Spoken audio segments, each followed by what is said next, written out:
Hello. Welcome to the Xirtus.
Welcome. Do I start? You want me to do it? I thought Paranoid American was gonna intro. Oh, I feel like this is the ultimately a Xirtus think tank. Oh my lord. Well, let's say luckily we have the very illustrious Miss Illustrious herself, the Unfiltered Rise podcast host with the most, Heidi Luv, the woman who's done more for Mormonism than Trey Parker or Matt Stone combined, I think. Well, that's an intro. Thank you. I'm happy to be here as always. I love talking some Mormon talk. And what good are we without Mormons? And this chat today, I won't ruin it, right? Like John Dee. Yeah, he's got a stone. He talked to angels. What the hell? Right. And we wouldn't, it's funny because when I was a kid, I used to think it's crazy how they won't, like the missionaries, like Protestant missionaries go to like Africa. And then they tell you, hey, if you read our Bible, then we'll feed you, and that's basically their whole deal is like, we'll let you eat food if you like learn about John 3:16, but you have to do it in God's language, English, which is really weird. I always thought until I started learning about Shakespeare being Edward de Vere, the Earl of Oxford, and that John Dee was so important to the creation of modern English. Because if you read Beowulf, the way they sell it to you, and it's in Old English and the Anglo-Frisian tongue, you realize that English has nothing to do with English. It's like English 2.0. It's like Coca-Cola Classic or something like that. It's not the original. It's but this like new Pepsi Clear. It's like Pepsi, the Pepsi, for sure.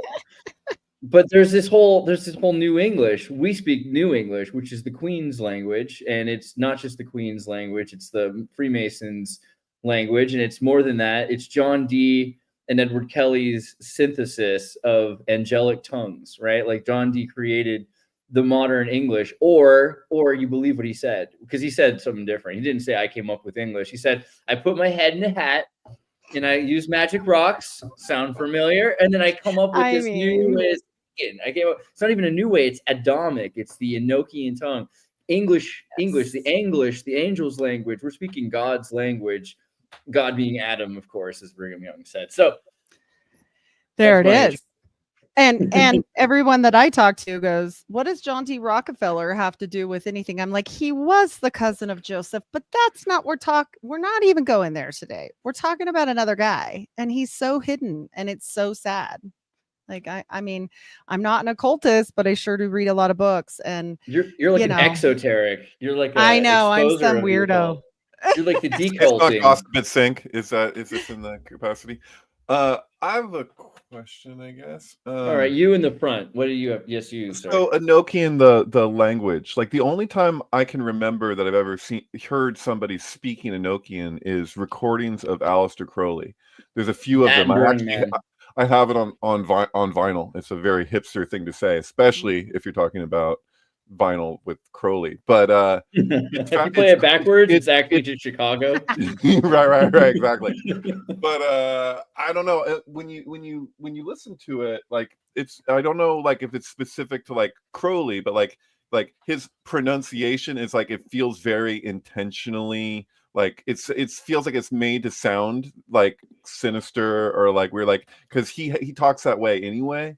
So like I've been pressuring Andreas a little bit to do an AI prompt to get like Crowley's voice, so I can use it for a project that I'm we going can to work just on. we can feed that into 11 Labs, my friend, and then You can just do have that? them say anything you want. I want to do a back and forth between Crowley and Jim Morrison with an American Prayer and the Book of the Law, because if you do every other line, because it's all late anyway, it's that's a whole other Even the OTO would try and claim copyright. Yeah, on 100%.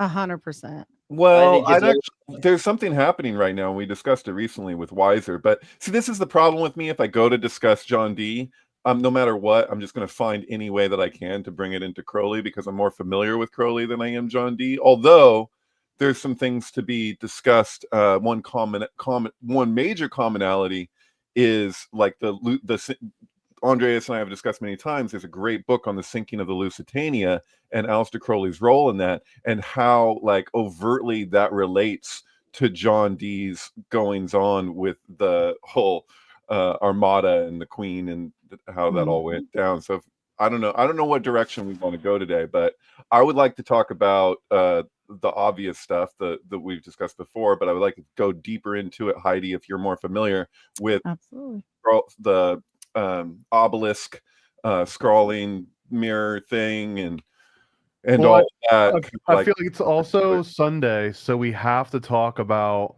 the good Book of Mormon a little bit, and at least my introduction to some of the reason why me and Heidi were even talking about it is that she equates John Dee magic and Enochian and all the sigils to Joseph Smith in like a very direct way, and I think that that's kind of interesting. So I would actually I need a refresher. Like what are the similarities between Joseph Smith and John Dee? Well, I mean, if you look at what Joseph had, especially with the parchments, he's definitely practicing Solomonic magic. But since I've talked to you all last, I did a really good deep dive on Dartmouth College.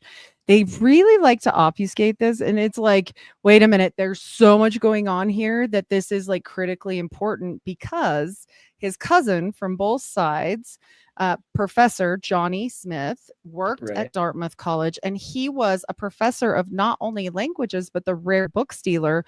And he owned the Scotichronicon, multiple other very important books that Joseph would have had access to. And I do believe he was very smart. Look, I don't hate Mormonism. I hate what they do to Mormonism, right? Like they destroy it because they want it unmagical. They want to unmagic Mormons. So I confronted a couple Mormons at my house that were coming by relatively regularly, and then they switch them out. So you get used to one couple of people, and then they can bring, and they do now the sisters. So they sent out the girls, and if there's a girl around, they can come in and hang out. If there's no, which if you guys watch that really effed up movie Heretic that came out not long ago, they do a play on that where he's like, oh, you can hear my wife. Like, would that really work? Like, she's in the kitchen making blueberry muffins or something, I don't think it would work after that show, but I was kind of disappointed to find out from these one of the Mormon girls in particular was very knowledgeable on the more esoteric side of things. So I wanted to know about the fire salamander, because I was a fan of the fire salamander idea, and like that whole thing is much cooler than just taking the tablets out of the hat deal.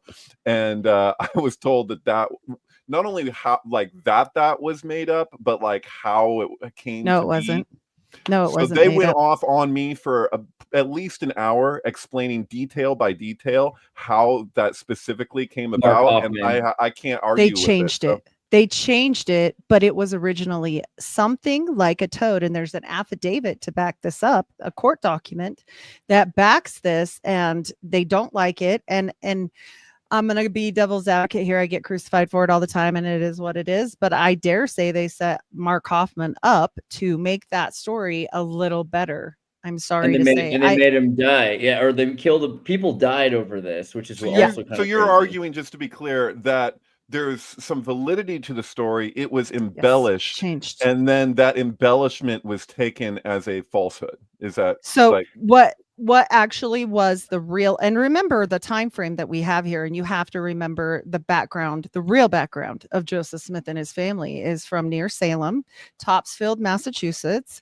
We have very distinct selectmen of Topsfield, Captain Samuel Smith, all these people, but the problem is the Captain Samuel Smith, but his father above that, just Samuel Smith, he was involved in the Inquisition. So the Mormons do not like to speak about witchcraft because he helped hang some witches. The witch he helped hang was Mary Easty. And the problem with that is they don't want anything to do with magic anymore since Joseph died. And Brigham's church, which we've spoke about many times, Joseph's church was very magical minded, but Brigham's church was not. And so they changed everything. But think of what they did with that. It's so powerful. They took a witch's familiar, which is a toad, and they changed that into something that's very Templar-esque, right? This white salamander, not forged by the flame.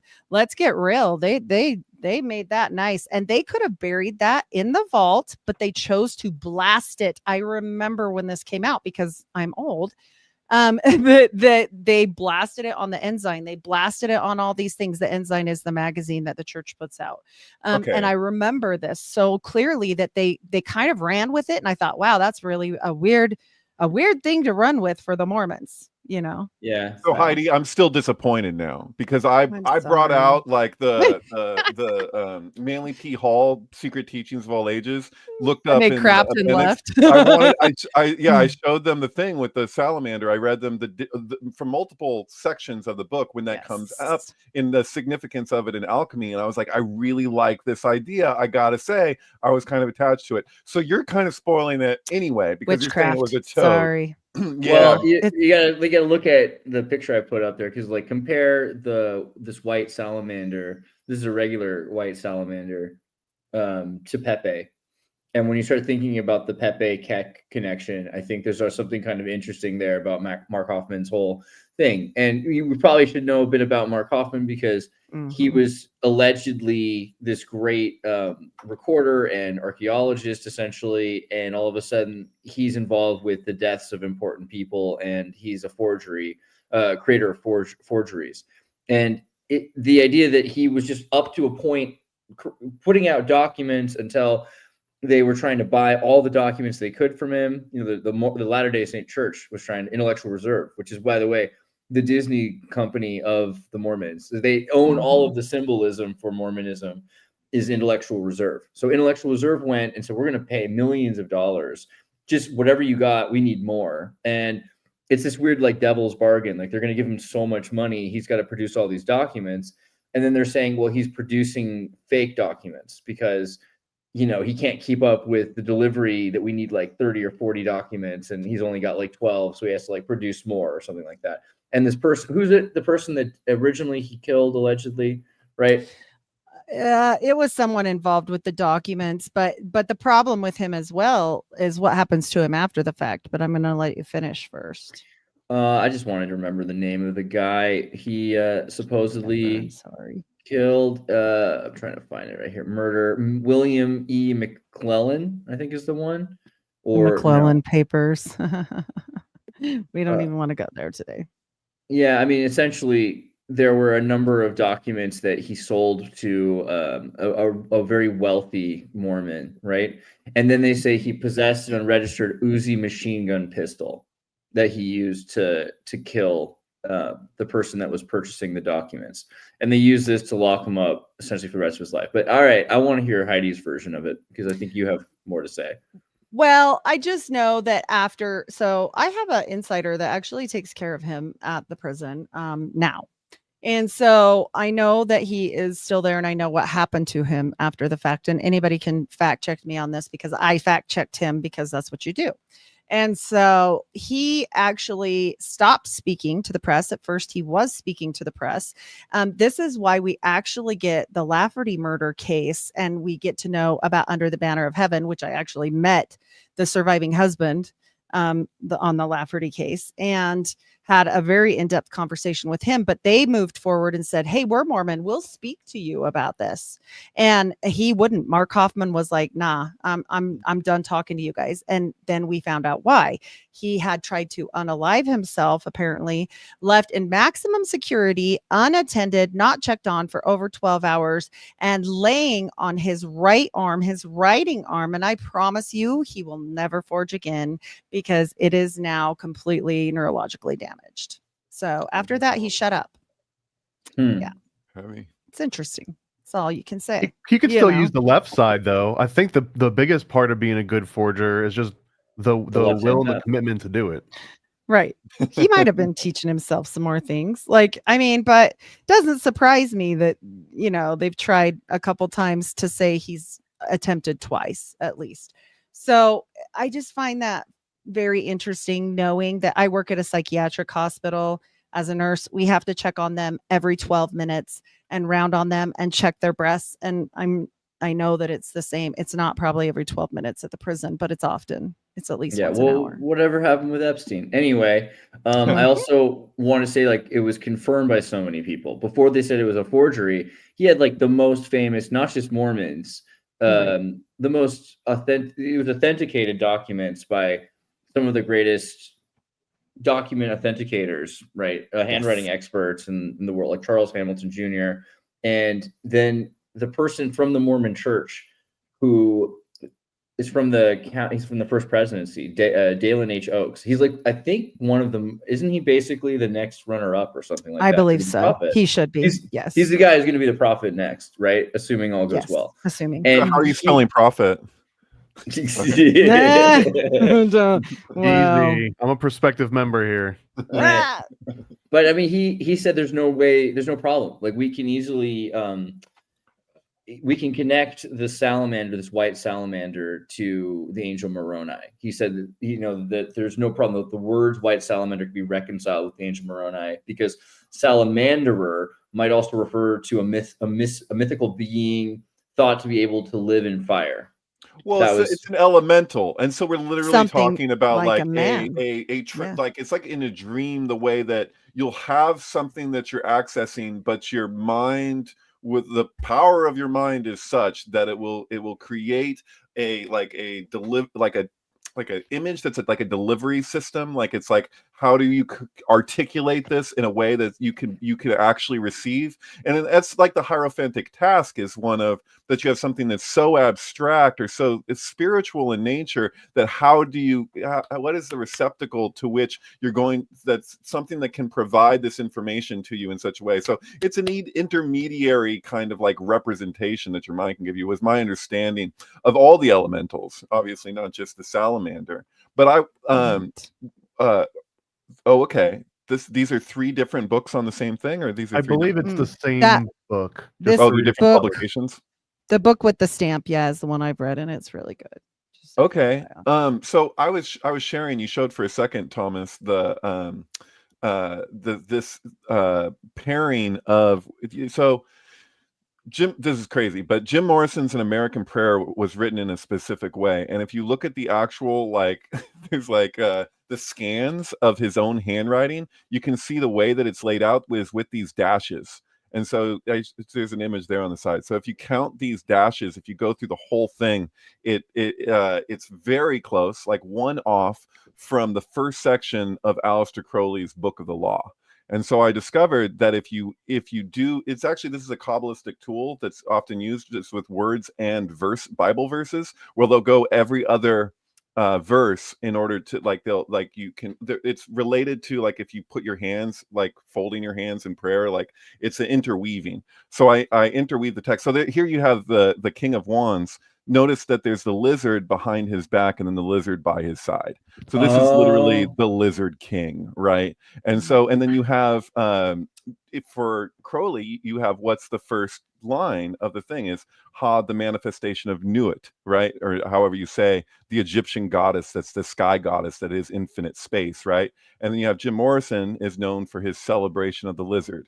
Is celebration of the lizard a pun on treating newt as though it's a pun on, like, a newt, like a It's like a salamander kind of. Right, kind of thing. So it's relatable in that way. So I have this this is something that throughout the text there's examples of things that are just unfreaking believable. Like they're like where this is a conversation between the two that gets sometimes so specific and so direct. Like Crowley saying my incense, well, Crowley's channeled work saying my incense is made of resinous woods and gums, and then the next line from Morrison is mirror box, are you more real than me? I'll burn you and set you free. It's like these lines. Yeah, there you go. You could just jump right into it. Yeah. So and then like Crowley having like, and I have a secret glory for them that love me, and then the next line is mirror mask, I love you, mirror. So it's like it's so specific, it gets ridiculous. But yeah, no, I don't know. I just wanted to share that. Also, that the newt is kind of funny. Yeah, and just like lizard people and salamanders. I remember people saying that when I was a kid as a joke. But there's some things about Mark Hofmann that are kind of interesting because we're told that this is a guy who hated the Mormon Church, which is, first off, as far as we can tell, not true. He was I served on a mission. He was a member of the church. They say he was an atheist, but only privately. Like he privately had become kind of an atheist or something. But if that's the case, then he served on a mission, married in the church. His wife and him, they say his wife left him and they broke up or something. But when did that happen? After the forgeries came to light. So he was considered a good standing member of the church. Wife never saw anything. Yeah, never, ever. And so all of a sudden he's considered to be this liar and everything else, but only after this all happens. Up until while the church is buying these records, while Dalen Oaks is presenting that it's completely possible that Moroni is a lizard person, essentially, he's basically considered to be, and he served in Bristol too. So he went to where Brigham went. He's got a really interesting history connecting him with the history of the Mormon Church. There's not a lot of evidence that he was somehow like angry at the church or anything like that. And if he's someone who's so deep into the church that he's trying to create these forgeries. The other thing is that there's not a lot of evidence that he was supposed to be this great forger, because the people that are referring to these letters as authentic, they've shown that this is some of the greatest forgeries allegedly of all time. These are some of the ink, like everything. It's too perfect to be someone who just was, they make him sound like he's just this idiot from this backwards part of Utah. He lived in like the bottom rung. They like that. Yeah, they like that idiot thing. But an idiot, if he's such an idiot, like he did an amazing job. I mean, this is exactly what they say about Joseph Smith. Like, well, he wasn't educated, so and great. Well, then do it again, Mark. And incredibly, who are the people? The Tanners. So the first group to say that these are forgeries are Gerald and Sandra Tanner. What's Gerald's middle name? Gerald D. Tanner. Well, she's Brigham Young's D-E-E? progeny. D-E-E, yeah. Okay. Sandra Tanner is related directly to Brigham Young. She speaks about it often. And I believe she's a granddaughter or something. Just FYI on that. And for people to look up this Toad story, I do like to give my references because people come hard at me for this because it's very unbelievable. And for you to speak to your missionaries in future, B.H. Roberts Foundation. You will find this E.D. Howe, October 1834, for the testimony affidavit of Willard Chase from September 21st, 1823. If you guys want to look it up, there it is. It is absolutely there. And, they can't say that it isn't. I mean, it is what it is. And here's the problem with it is he doesn't just say it's a toad. It became something like a man and punched him in the face. So that's kind of a lot, but there it is. Like we can't just chuck it out because it sounds crazy. I know that it's not my story. I got yelled at because, people were saying, oh, she's crazy. I've never heard this once in my life. And I'm like, super cool. I'm not unhinged. It's there. I'm just a better researcher than you. Go find it. Shout out Old World Micmac. We're starting drama. No. I really like him. He's got great information. Micmac's cool, and he can read and speak in Micmac. I want to emphasize too on like what David was picking up on that I think was the implication too is that Hofmann, who's a forger by his own, there's a quote here. When I was 12 years old, I began collecting coins. Soon afterwards, figured out a crude way to fool other collectors by altering coins to make them look desirable. So he's ascribing between the ages of 12 and 14, he perfected a forgery method for like just the coin collector market. So this was a guy that was maybe first and foremost a really good forger, which is something that was claimed. Like think of Joseph Smith in some cases too, especially of doing like treasure, like hidden treasures and finding all sorts of hidden little items and objects. But this guy, Mark Hofmann, he almost seems like he has more correlations to Joseph Smith too. Like he kind of fits into this. Yeah, I mean, I can't say whether he did or did not commit a crime, and he was convicted of it. But I will say this. At that time, remember, we're talking about the Inquisition before this. I don't know that people would put it down on paper and go to all the trouble to go be present in court to give an affidavit and statements against someone. And they just say it's because the Willard Chase family hated the Smiths and they were neighbors. Listen, Dr. Nathaniel Smith that saved Joseph Smith's leg, also cousin on both sides. Okay. They will say he has nothing to do with the families. It's a lie. You can trace it back in the genealogy, and I have. And so when you go do that and see that he married Sally Chase, the neighbor, okay, and there's this intermingling of these families that doesn't seem all this angry or whatnot, right? And so it just doesn't make a whole lot of sense other than the fact they were trying to spin it. I'm not saying that he didn't forge something to help the church, but I think he did it for certain reasons. I think that they saw the problem, they needed to get ahead of the problem, and it sounded much better for this to be a salamander, because then we get into Knights Templar and we already know that there's connections there actually through Canada, which heads to Micmac country. So anyways, but the point being, like, what's if the salamander was introduced to replace the toad? It's on multiple levels. One of those levels is the salamander is a better symbol for them to incorporate going forward, right? The difference between alchemy and witchcraft, right? Absolutely, 100. The toad totally brings it to a witchcraft place. Like, so Yes. It's classic. You know what I mean? Like, she's got the 100. boiling pot, and she puts the toad and the hair and the, yeah. Yep. And But also speaking of Egyptian hair, magic. yes. Yeah. If you know anything about this family, like, it's not like they didn't continue on. I mean, they dug them up, they made coffin canes, they cut their hair and put them in the knobs and gave them out to everybody with the rotting carcasses on the canes. And then his wife snipped hair also and wore it till the day she died. So, like, let's not play that these people don't know things. You know what I mean? Like, that's what the church hates. The church hates it. And the other, I'm sorry, go ahead. I was going to quickly say, like, so the idea that he confessed, right? So at a certain point, you have the attorneys for the intellectual reserve that are working against Mark Hofmann, and they're making a plea bargain. So in the plea bargain, they're going to say, you have to say that this was a forgery. If you want to reduce we'll drop some of these charges against you. We already have you dead to rights, essentially, about the murder of Stephen Christensen. That's who it is. And so Stephen Christensen, he supposedly murders this guy. And you can watch this, like Netflix has, which is weird because we have Netflix documentaries that talk about the scary, weird, fringe Brighamite versions of Mormonism. And then they have the Mark Hofmann documentary, which is the most gracious Netflix documentary on Mormonism, talking about this guy who's trying to make the church look bad, essentially.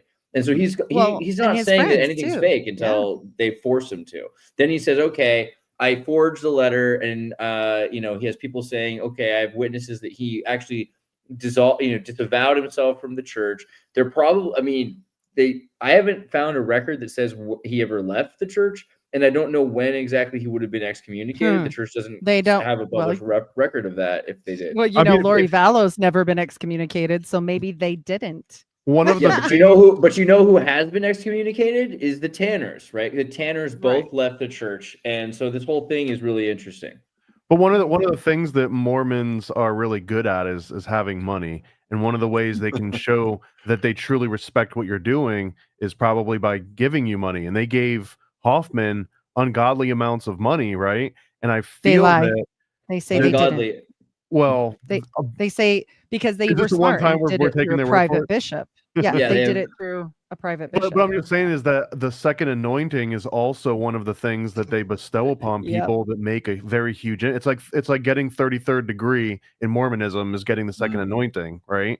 So Yep. it doesn't seem out of a question that Hofmann could have been offered a second anointing, which means that despite everything that he goes through in the public sphere, he still knows that he gets to reap all of the extra like afterlife benefits, especially if he's still active. And Well, his and he has family kid. were He part has of a that weird kid. polygamous thing too. Yeah, Yeah. they own him on that one. But he mean- admitted his family were part of the fringe polygamous sect of what's his name, like the odd, what's that guy, the weird guy who wrote books, like the wife of Jesus or whatever. Oh no, yeah, that's the whole Templar. It's probably through the Kingstons. Yeah, Maybe there's the other guy. Kingstons. Maybe the branch group too. Ogden Kraut, whoever Ogden Kraut was a part of.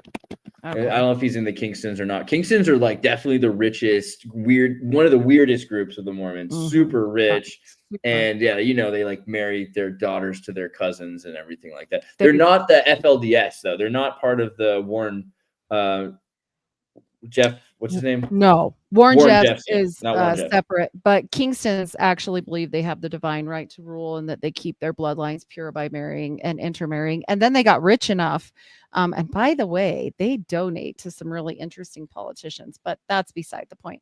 They don't like Ogden Mitt Kraut's Romney. really an interesting guy, by the way, for sure. So I'm just like, okay, this is very interesting to look at this. And then they got enough money to actually have a geneticist on hand to make sure they don't have the birth defects from marrying their sisters and brothers or whoever. They figure it out. You're trying to cheat the system, man. That's classic. I was just going off about this on freaking Twitter because I was like, people are talking about the loophole phenomenon with like Shabbat for Jewish people, and that they have all these ways of getting around these rules of the Shabbat. You're like, okay, well, how can you do this? Well, we do it this way, and it's like you're trying to get around. But I'm like, that has its basis in the Old Testament many times. The most direct place that I know that is in the building the temple in the first place, where they're like, Hashem is like, don't build the temple to David, and then Solomon goes ahead, builds it anyway by using materials from an outside land. Because even though the point was that it won't be built by human hands, it still isn't the temple. So there's these arguments, but then I was like, hey, throughout what is half the freaking New Testament, is a search for loopholes having to do with what is explicitly said in the gospel. And then even beyond that, you look at the papacy and just like all through time, this is why I sometimes have a difficult time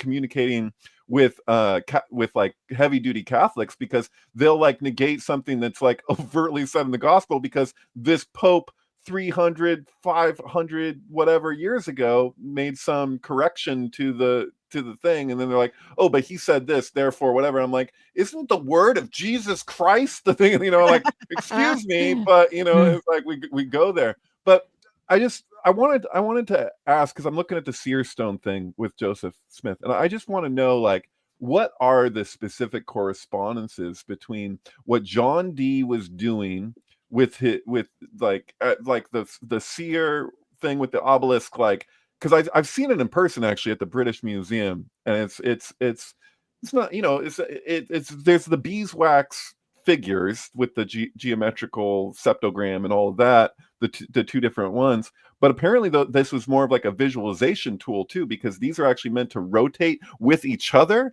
So it's like it communicates another, like you seems like you're pretty hip to this area. So I've seen it demonstrated where people would just use paper. So they'll make a paper model of each, and then they'll twist them into each other. And also the fact that there's a crystal ball that was supposed to be on top. And it's not just what you're seeing with the Enochian, like flat, it's actually like what the Enochian does through the crystal as you're looking from one side and you're rotating the two sections together. And like, I don't even know like how much of this is in the mind, how much of this is material, what does this have to do, how does this connect specifically to Mormonism? Because it seems like it's taken directly from, like, it almost feels like there's like a secret, like there's like a very esoteric like line of practice that is being utilized, not just referenced, but utilized by Joseph Smith. So Can you speak on that a little bit? Well, I can tell you my hypothesis is that I do believe the family was, exposed to magic. Not only that, I believe that Joseph Smith was a Martinist. They all want to say Freemasonry. Me and Paranoid American have spoken about like the time frames and the lining up. He would have had, they always say, oh, he didn't know anyone. He wouldn't know how. He was definitely able to be at Dartmouth. This cousin has got all this rare book knowledge. He's And his also a brother was at professor of the language. Hiram went And they to lived the there. Morris College, which was This part of is what I'm Dartmouth. talking. Yeah. And guess what? The family lived there when that was going on campus at the trustee's house. And so this has like been all obfuscated, like completely. Also, Solomon Spaulding was a student of Professor Johnny Smith, and Dr. Nathan Smith goes on to make Yale Medical School. And that the Mormons are a big part of Skull and Bones and its creation and have their own branch here right? in Utah. Yes. So with Yale, Skull and Bones, how does that, is it just that there's people who were Skull and Bones members who then got they're part of the founding, the same group that founded the Yales. Also, there's a group of Skull and Bones at the BYU, and I forget if it's also the Utah. U of U. Yeah, BYU would never, because they want to look wholesome. Secret societies, yeah. Yeah. This is the explanation right here. Was Russell M. Nelson part of a satanic cult called Skull and Bones in college? This is from Fair Latter-day No, it's another. They're like, no, it's another Skull and Bones. They're completely different Skull and Bones. We just weirdly named. Is that really what they try to argue? Basically, it is a different Skull and Bones, but it was set up, and it's one of the only sanctioned ones set up by the actual founding members to ever be created. And the only other difference is, instead of Scroll and Key, it's Owl and Key. And so they have knowledge. There's a couple of things there too. So like because Hiram Smith, Joseph's brother, was welcomed into Dartmouth's Morse College for Native Americans or something is the name of the program. It's essentially they call Masonry the Moorish sciences, right? So Morse College, one of the ideas is that they would find people that were eligible or intelligent enough, and they would kind of foster them or advocate for them to go into a school, that whether or not they were wealthy enough to go into the school. Like it was something that basically a scholarship program.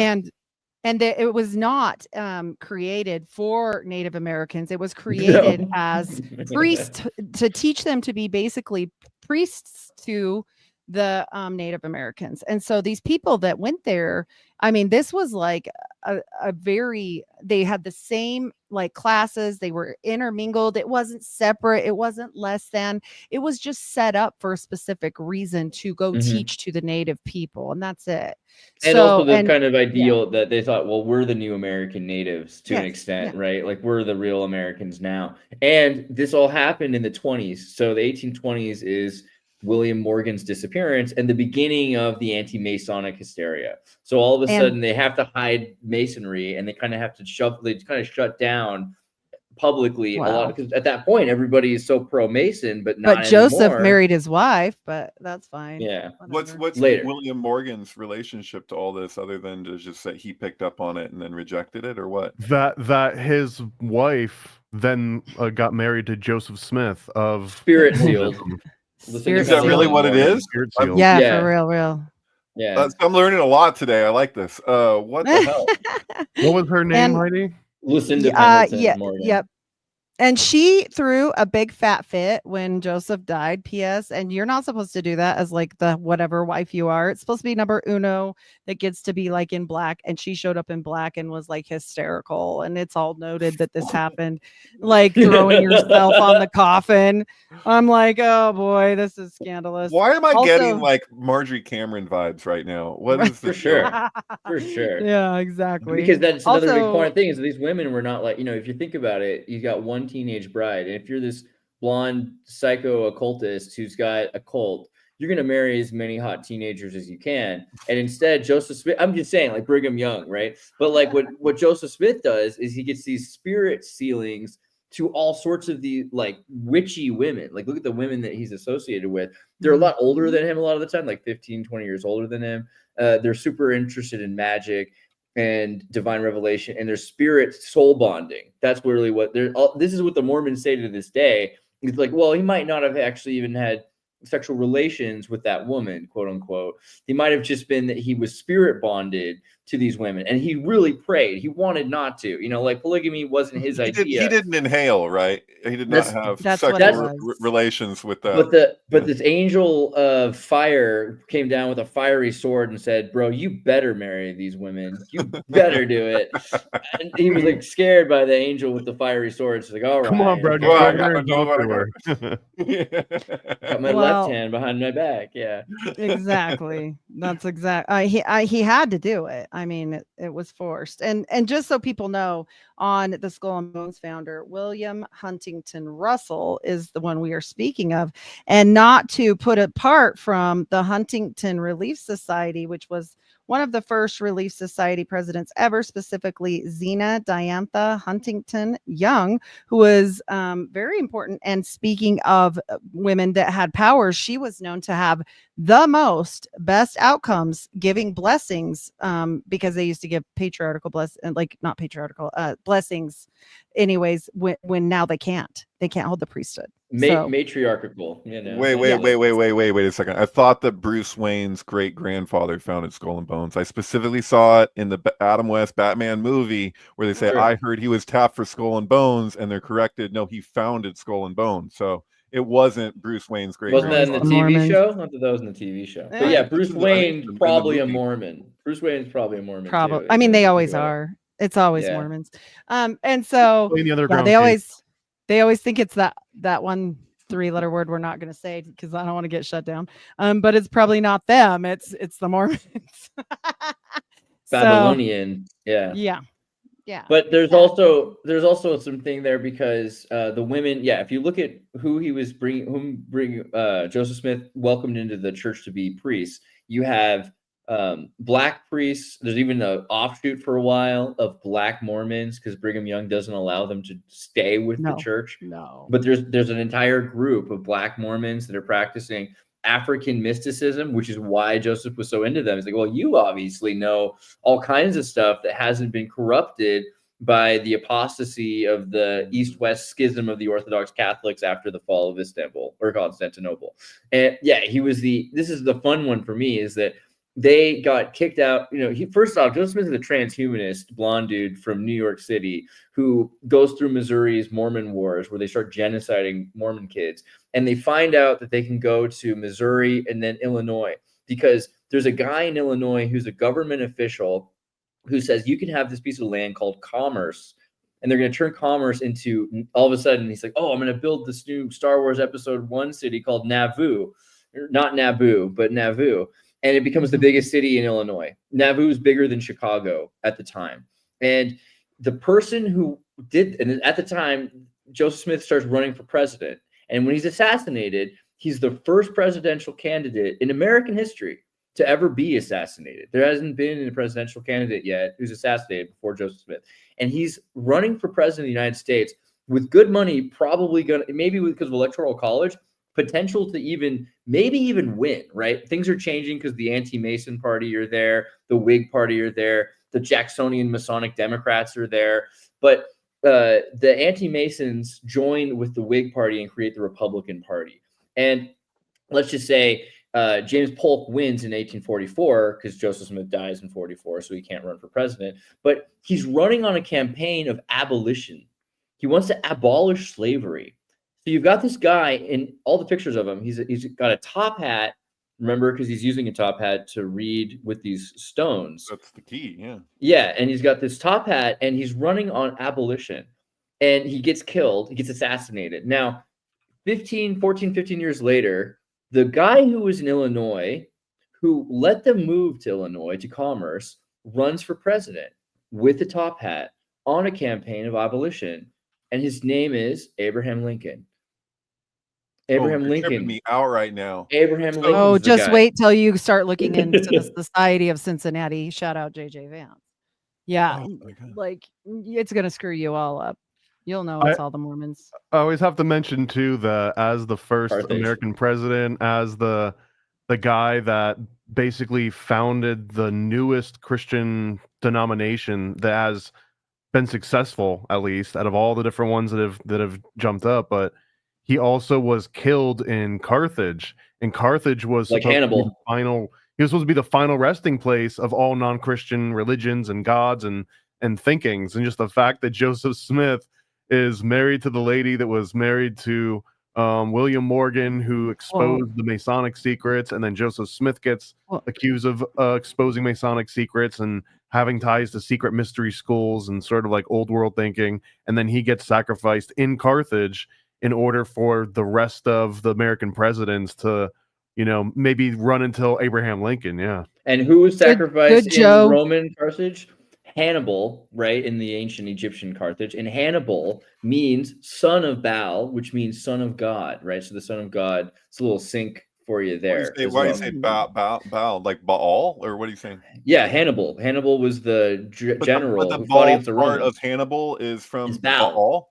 It's Baal, yeah. It's the B-A-A-L. same etymological root of yeah, that's why children his to name, Baal. Hannibal's name meant son of God, son of Baal. That was the name. I'm just considering the Masonic trinity of Jabalan and how that might connect somehow. But there's definitely, if you start reading like the names of some of the people, because that's when they start using biblical names and naming everyone. But Joseph Smith in Carthage, there was another point to that. Basically, the sacrifice of Joseph Smith or the murder and assassination of Joseph Smith is pretty soon after he more or less officially becomes part of the Freemasons, because he wasn't technically, his brother was, but he wasn't a Freemason for years while he was doing this. He rose to a Master Mason in one day. And not only that, he was fingered for this murder.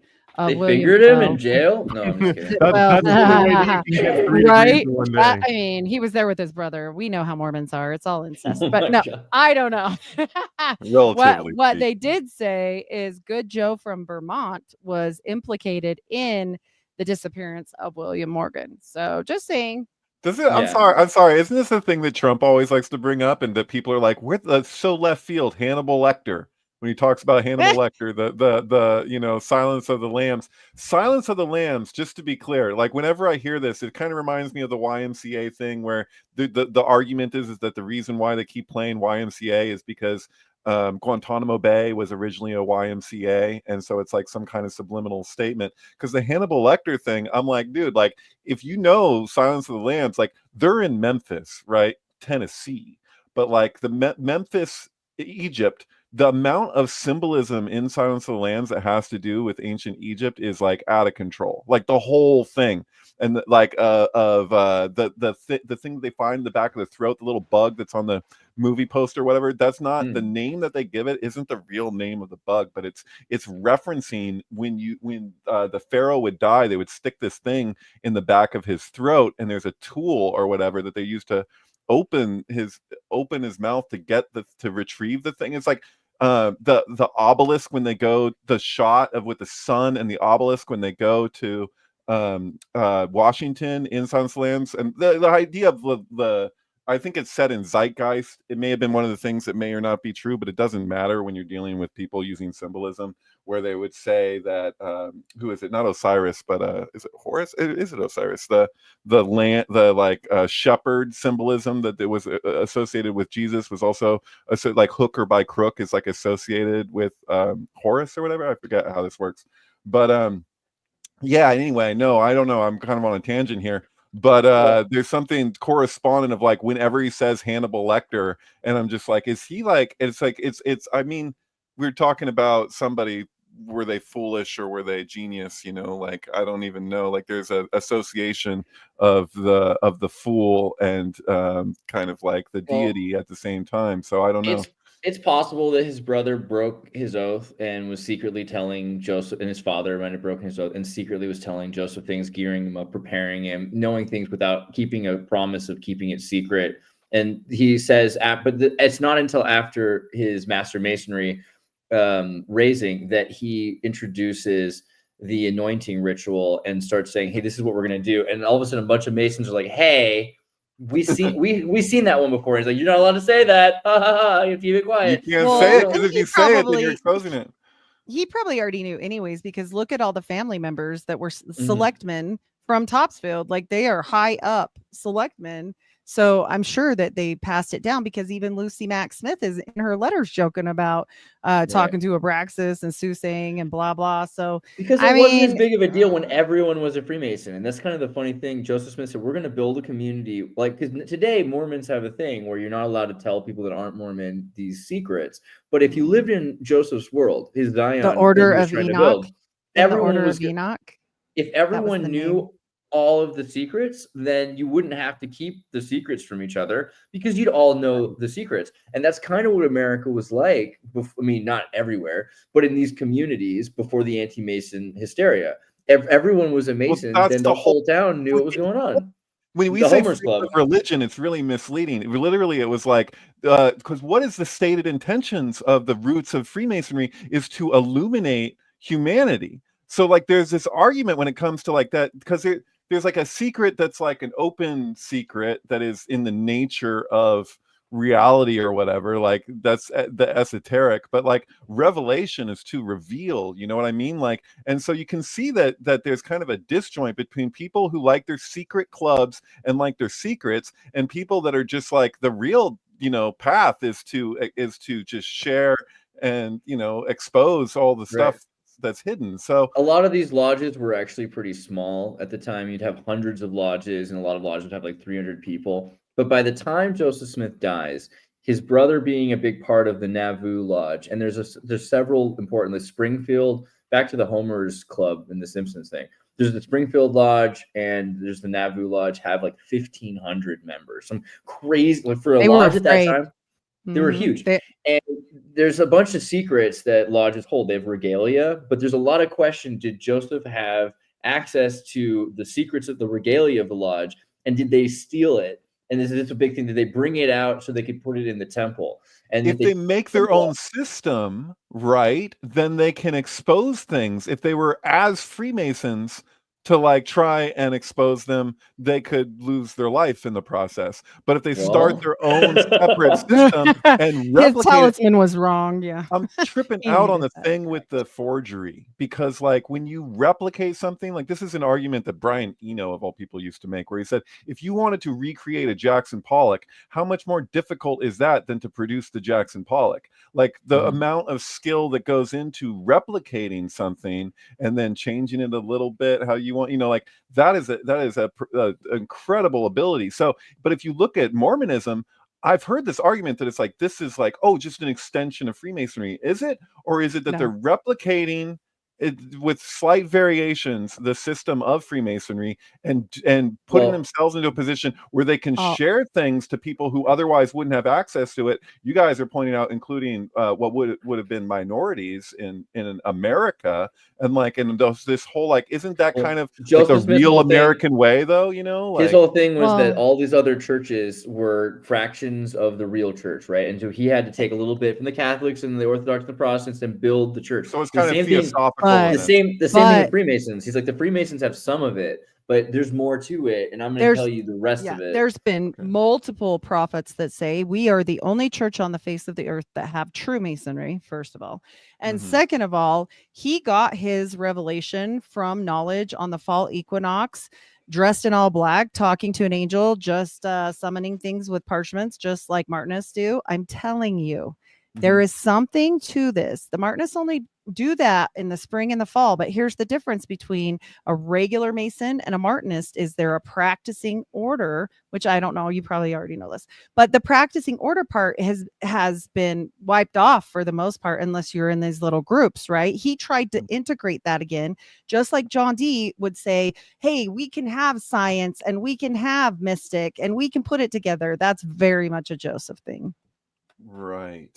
I gotta point out too that the real secrets of Masonry, I think, it's more about here's how you can formulaically make an impression on somebody to actually drive something into their memories, and here's some specific ways in which we can foster memories of the members. Like you can't join unless you can prove that you can do all sorts of like memory acrobatics essentially, and that these two things, that's where Joseph Smith was probably like, hey, nice little formula you got there. I bet you I could spice it up a little bit and it would have the same impact. And I think that he was right because, and even more so because Mormons are kind of completely kept in the dark. At least if you join the 100. Masons, you kind of have a feeling that at some point something mystical or woo-woo is going to happen to you, right? Like whatever that. But as a Mormon, you're growing up and it's like all you ever eat is like unflavored, unseasoned yogurt nonstop, and then one day you get a chocolate pudding, and then more like a curry, right? And then it goes right back to, and for the rest of your life, you're gonna like, man, I remember exactly where I was at that day that I got the chocolate pudding, and I feel that was part of the formula. I feel like that's because other people, whether it be magical orders or Masons or whatever, will use drugs a lot of times to enhance certain things, whereas Mormons use fracturing the psyche to do it. And I'm telling you, that's what they do.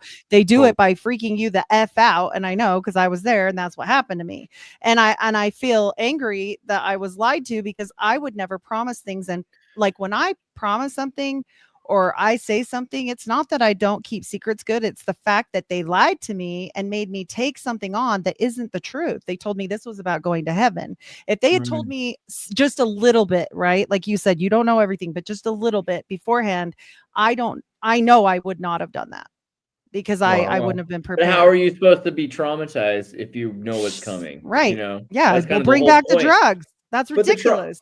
The trauma is valuable, probably to some extent. I mean, this is a funny thing of what Paranoid American just about Freemasonry. Like he basically compared it to John Grinder and Bandler's Structure of Magic and NLP, right? Like, it's like so the Masonry comes from Santa Cruz or Utah. But then you can opt in and you can opt out. You just said it. That's the core distinction. Otherwise, it's a cult. That's the difference between a cult and just a religious organization. Can you opt in and opt out? I don't know. I think they were worried. You can opt in and opt out of People's Temple technically, and of Heaven's Gate technically. Not of Mormons. That's not like Heaven's Gate though. You're not. But they don't. Do they do so? Like I'm listening to this. I'm thinking about what are the distinctions between Mormonism and Scientology. Because with Scientology, if you go against it, you're a dissenter. This is going to ruin your freaking life. And people show up in Hollywood and various, places where they think if they don't join this, they're not gonna go anywhere. Well, I think they're worse. And so the live in Utah, same. Well, that's what I was about to say. The Brigham thing was status element is the same in that way. So I don't know how they treat it. I mean, Joseph Smith didn't say I lost my whole family. I lost my whole family. Really? Just like that. Joseph Smith didn't say that you were gonna have to like go to hell ever, right? Unless you became a son of perdition. Brigham Young really pushed this idea that you're going to become a son of perdition if you don't keep with the faith, that the way the church is controlled. And by moving to Utah, he was able to completely control your family. If you break your promise, you go to outer darkness. If like me, I am viewed as going to outer darkness with murderers. Period.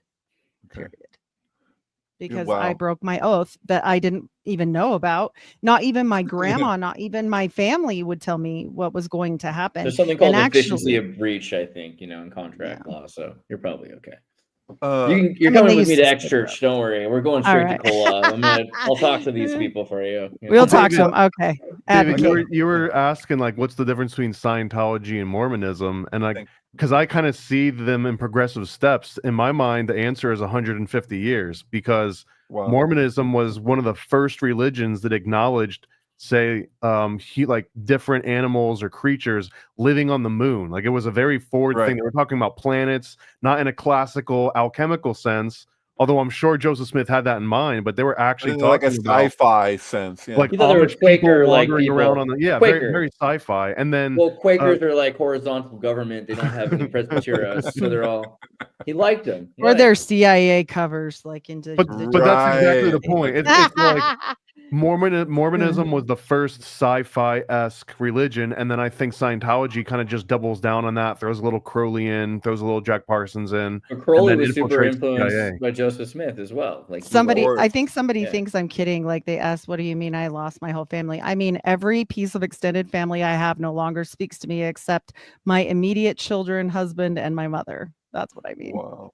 Yeah, and they're worried that they'll get tainted by like by Heidi. So a friend of mine who was raised with Scientology, we've had a lot of discussions around the particulars. My one thing that he communicated to me was that he felt that a lot of the practices that he was raised with and that he witnessed had tremendous value. The only place where he really sees them as problematic is the attribution to L. Ron Flubbard, that it's all about whatever the fuck with this society. He's like, because the thing in itself, and he would argue that a lot of these things, that the practices he would see in religious organizations in general, even just like in a Christian church, like you have this ecstatic kind of like, transformation that takes place, but now you're attributing it to this specific thing and you can't own it. It can't just be yours. Like, oh, so he would argue that. But then at one point I told him that my takeaway is kind of I don't know this in any absolute terms, but kind of my takeaway is that it seems like one of the primary functions of Scientology is a means of going through society and kind of weeding out who the people are who are most susceptible to, speaking of NLP, hypnosis, so that they can be used for various psyops. And even like, what is the nature of a psyop, like, is open to By the way, Cerebral Organoid brought up that John Dee's birthday is today, in case we forgot to bring that up. Yeah, happy birthday, John Dee. Awesome. We're going to talk about him. Cerebral Organoid's birthday as well. So also, but to your point, David, they have the most recruits out of Utah, and especially at BYU and the U of U for 3-letter agencies. And within 30 miles of my home, I have the NSA, the CIA, the FBI, Air Force Base, and the IRS. So there's that. Can I also, is it crazy that this is a SyncTank episode? We didn't intentionally plan this to be on John Dee's birthday. You didn't? This is absolutely not. Right, Heidi? Like we were just talking about doing a show we just talked about I thought that's why you were doing this. And and it just worked out. Is that not insane that we just happened to pick his birthday? He's like, this is the only day I have. And I'm like, okay. He's like, dude, let me in. Yeah, see, he's like, he's with us right now. Wherever I walk and I look back, what is it, like on the beach, and I look down and I see John Dee's footprints. Yeah, that's when he was carrying you. Yeah, that's what was up. No, that was Edward Kelly. He does the work. No, just kidding. It was actually Edward Kelly carrying John Dee, who was then carrying me. Yeah. What about where does Bruno fit in? Right. You guys hip to Bruno? No. I don't know enough about it. My housemate Bill is Saint Bruno. Yeah. Do you know about the occultist Bruno? Giordano Bruno? Is that? Yeah, I think so. That sounds right. Yeah, I'm not. This isn't. I'm not privy to a lot of this stuff. I'm learning more on this episode than I almost ever do. So I appreciate that, guys. But yeah, what fun. Astronomer, right? Yeah, connects to John Dee in a variety of ways. Apparently, so he had some thoughts about the shape of the Earth and the placement of the sun versus the Earth. He died a day before I was born. Burned at the stake. Give or take some years. Yeah. Yeah, I forget who it was. I thought it was Eliphas Levi, but I think I got corrected that one of these guys, it may have been Bruno, when they were burned at the stake, they basically, like, last words, were like, well, shit, if I knew it was going to end like this, I wouldn't have been so veiled in my speech. I wouldn't have tried to, like encrypt everything. I would have just said it because here it is. I mean, he denied the Trinity. He was on par with the Mormons deny the Trinity as well. I mean, not deny, but like. Well, don't mention. Don't forget to mention transubstantiation, which means that if you do not eat the flesh eat the flesh and drink the blood during Catholic Mass, then you also deserve to be burnt at the stake. And this, I mean, literally, this was what ended up creating him as a heretic, was his denial to take transubstantiation and to admit to the Trinity. So I mean, they were something else. They were hardcore 3 centuries ago. Right. It wasn't just talking to frogs. Mormons were hardcore, 2 centuries ago?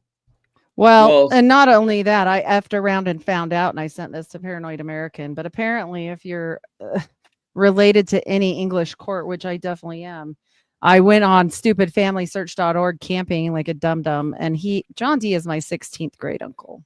So that's fun. That's not bad. Paranoid At said least- he wouldn't get on. No, I went to go and look, and the amount of information they wanted, and I was like, wait a minute, what are they doing with this? And I already Right. know. I told got you to tracked tell him all the you're way an back to apostate. Jesus. I got tracked right back to Jesus. There and you Mary go. Magdalene. I was like, that's We just great. call him Josh in my family. Yeah, that's what's up, Yeshua. Uncle Josh. But we D brought Jesus or just one? You got some, maybe Straight to Mexico. Oh, straight to Jesus. that Jesus Christ. and Mary Okay. Magdalene, straight up. Okay. Yeah, Yeah. through the Sinclairs and everything, through the Spanish side of my family. But I'm and the Merovingian Fitzgeralds. and all bourbon and Medici. I'm all kinds of weird. I'm a little Merovingian. I'm a little rock and roll. But It's a also little weird. Hiram Page is important to this because you brought up the Seer stone, and so this idea that there were other Seer stones. So Hiram Page is the one of the 8 witnesses of the process, right? Where Joseph Smith is unveiling, and he's like, "Everyone sit behind this giant tent because you don't want to get blinded by the light here." And I'm going to explain to you what this Enochian, reformed Egyptian, is really saying. And Hiram Page says, "Well, I have my own Seer stone, so let me use it to see what things actually say, from my perspective, because he's also practicing magic." And then Joseph Smith has this, revelation that that other Seer stones are bad, and then it's evil, and then it needs to be taken to the river and smashed into powder and destroyed, right? Like, so you can't use any Seer stone except for the Urim and Thummim that he had, right? And so that's the other thing. The Seer stones, he connects to the chest plate of the priesthood of the First Temple. And so he also says he's a direct descendant of Joseph, who is of the second wife of Israel, of his first love, Rebecca, instead of Leah, right? Mhm. And so he says, okay, Joseph, who went into Egypt, and this is his connection, even beyond Moses, is like directly to Joseph, and he has this special Seer stone. But that Hiram's was evil, right? Right. Well, this also then has to do with the interpretation of dreams, right? I mean, dream interpretation was Joseph's superpower, right? So I can see his resonance, or him kind of attributing what he's doing to. Yeah. This Urim and Thummim blew my mind, because when they took this away and they said, okay, they kind of phased it out and then popped the hat out of South Park, I went, this is a lie, because I'd been raised my whole life like, that's a lie, don't believe it. And then the prophet does a photo op with it, and I went, are you serious right now? Like, they said it was this my whole life, and now it isn't. So Weird. Yeah, the angels have you seen the picture? Hold on, let me pull that up. The angels took the Urim and Thummim back because they needed them. Just FYI.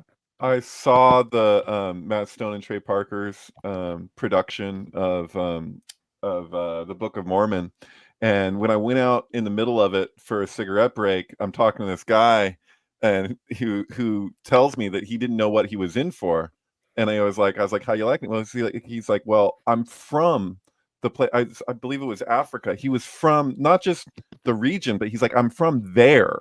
Like, he was like, no one told me that was what I was going to. I was like, are you offended?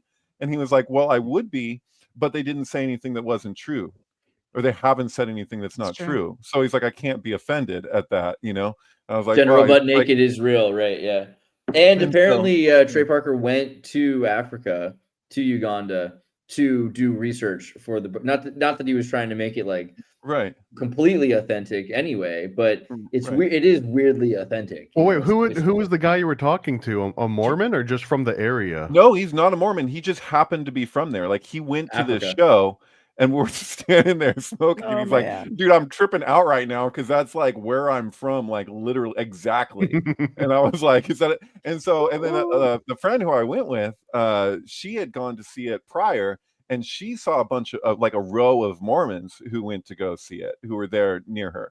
And same deal. She asked them, well, were you offended? And they go, well, we would be, but they didn't say anything that wasn't true. I assume that one wasn't on a smoke break, though. That one was like, no, that was just there at the seats. But yeah. But yeah, it's the same point. But they said the same thing in both cases. You have the place, and then you have a row of Mormons. At least in their interpretation and their experience, they're not, this is basically it was super what it offensive when it came out. The church forbid us to watch it. They had a big fit about it, and said that none of this is true. Come to find out, all of it is true. So I mean, that was a lot too. I didn't really find like the musical to be that offensive either. That's the other thing. Like generally it's like it's about a kid who doesn't know the Book of Mormon very well. And so he goes and he tries to adapt their culture. But the subtext that's not so subtle is that Lord of the Rings and Star Wars put together, and this is his own thing that he's made up, is the equivalent of Mormonism. They just made it up.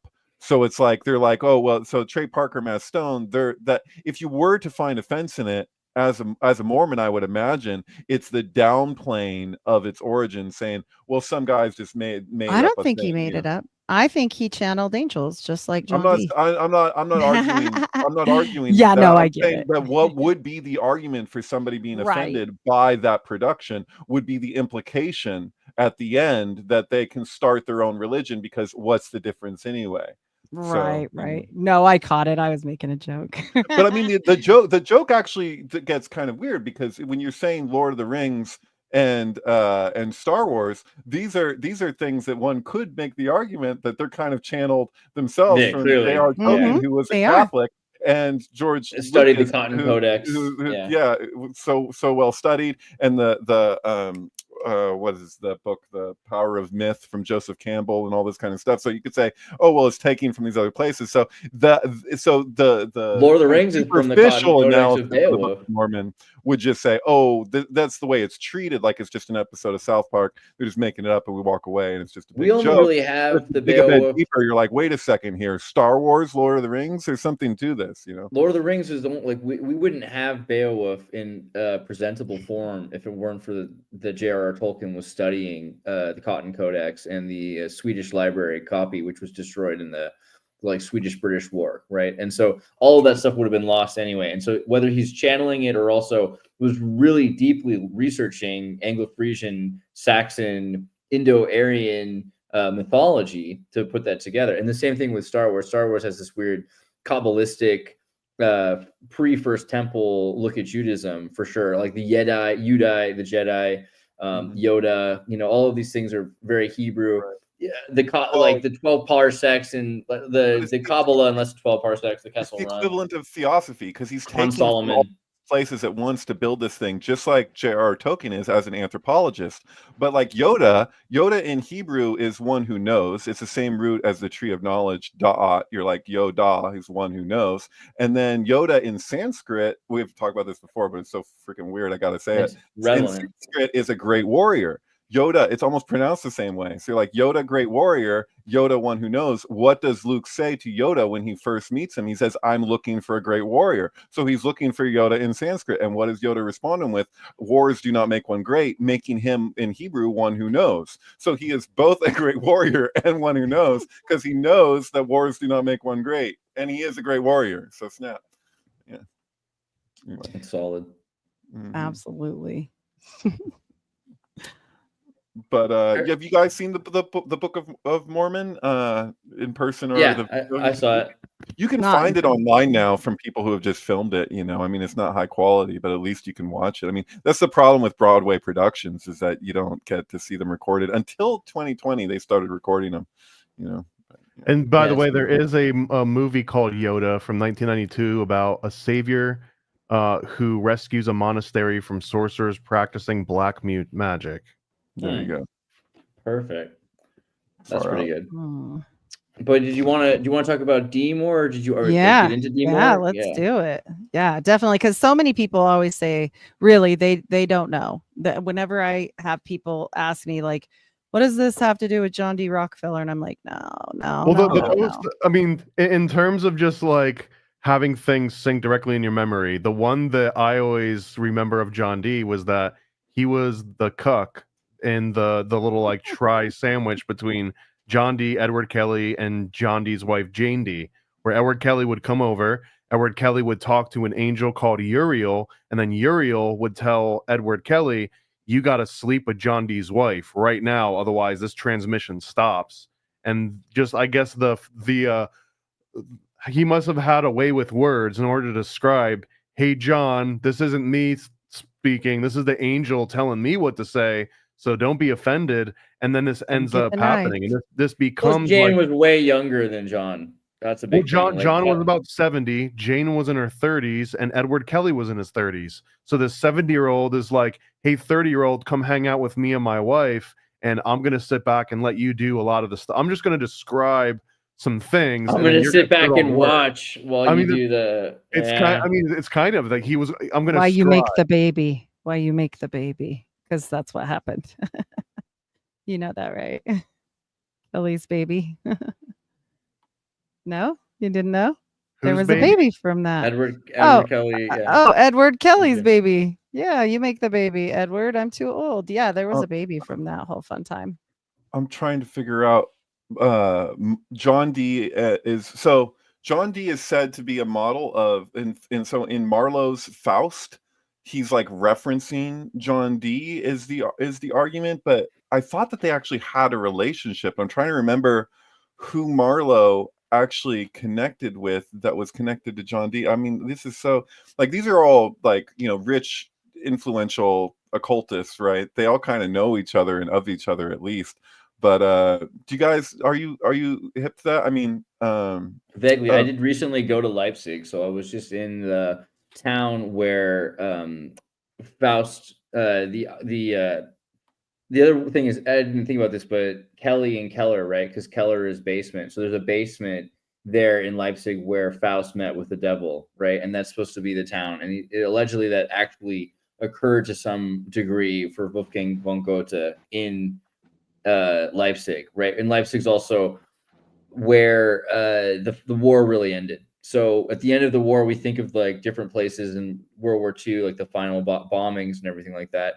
But there's this Napoleon tomb for the fallen soldiers from the late 18th century, and that was the final holdout for the Reich, and that's where they finally defeated Germany. They had to find somebody who would sign a surrender document, essentially. But the final battle happened on Hitler's birthday. They're essentially the same place as the Faustian bargain took place, just above.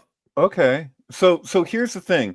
It feels very relatable to me, like Oppenheimer and Jack Parsons. Like, how did these people never meet? They're so close to each other in proximity and in the area of what they're doing. You have a rocket scientist, and it's just like, seems so obvious, but the same thing can be said for Marlowe and John Dee. Same time period, same social circle, but no documentation that proves that they ever met in person. So, but it's kind of weird. You're like, they're in the same social circle, they're in the same area, they're in the same age, like, but when it comes to occultism and people meeting each other, why would that be recorded? Why would we know that? Like, why would that, you know what I mean? Like, they wouldn't have to announce that necessarily, but I've wondered about the coordination there. Well, I'm not sure about Marlowe for sure, but I know that he based his Devil Faustus on Goethe's Faust story, which is supposed to be somewhat true, right?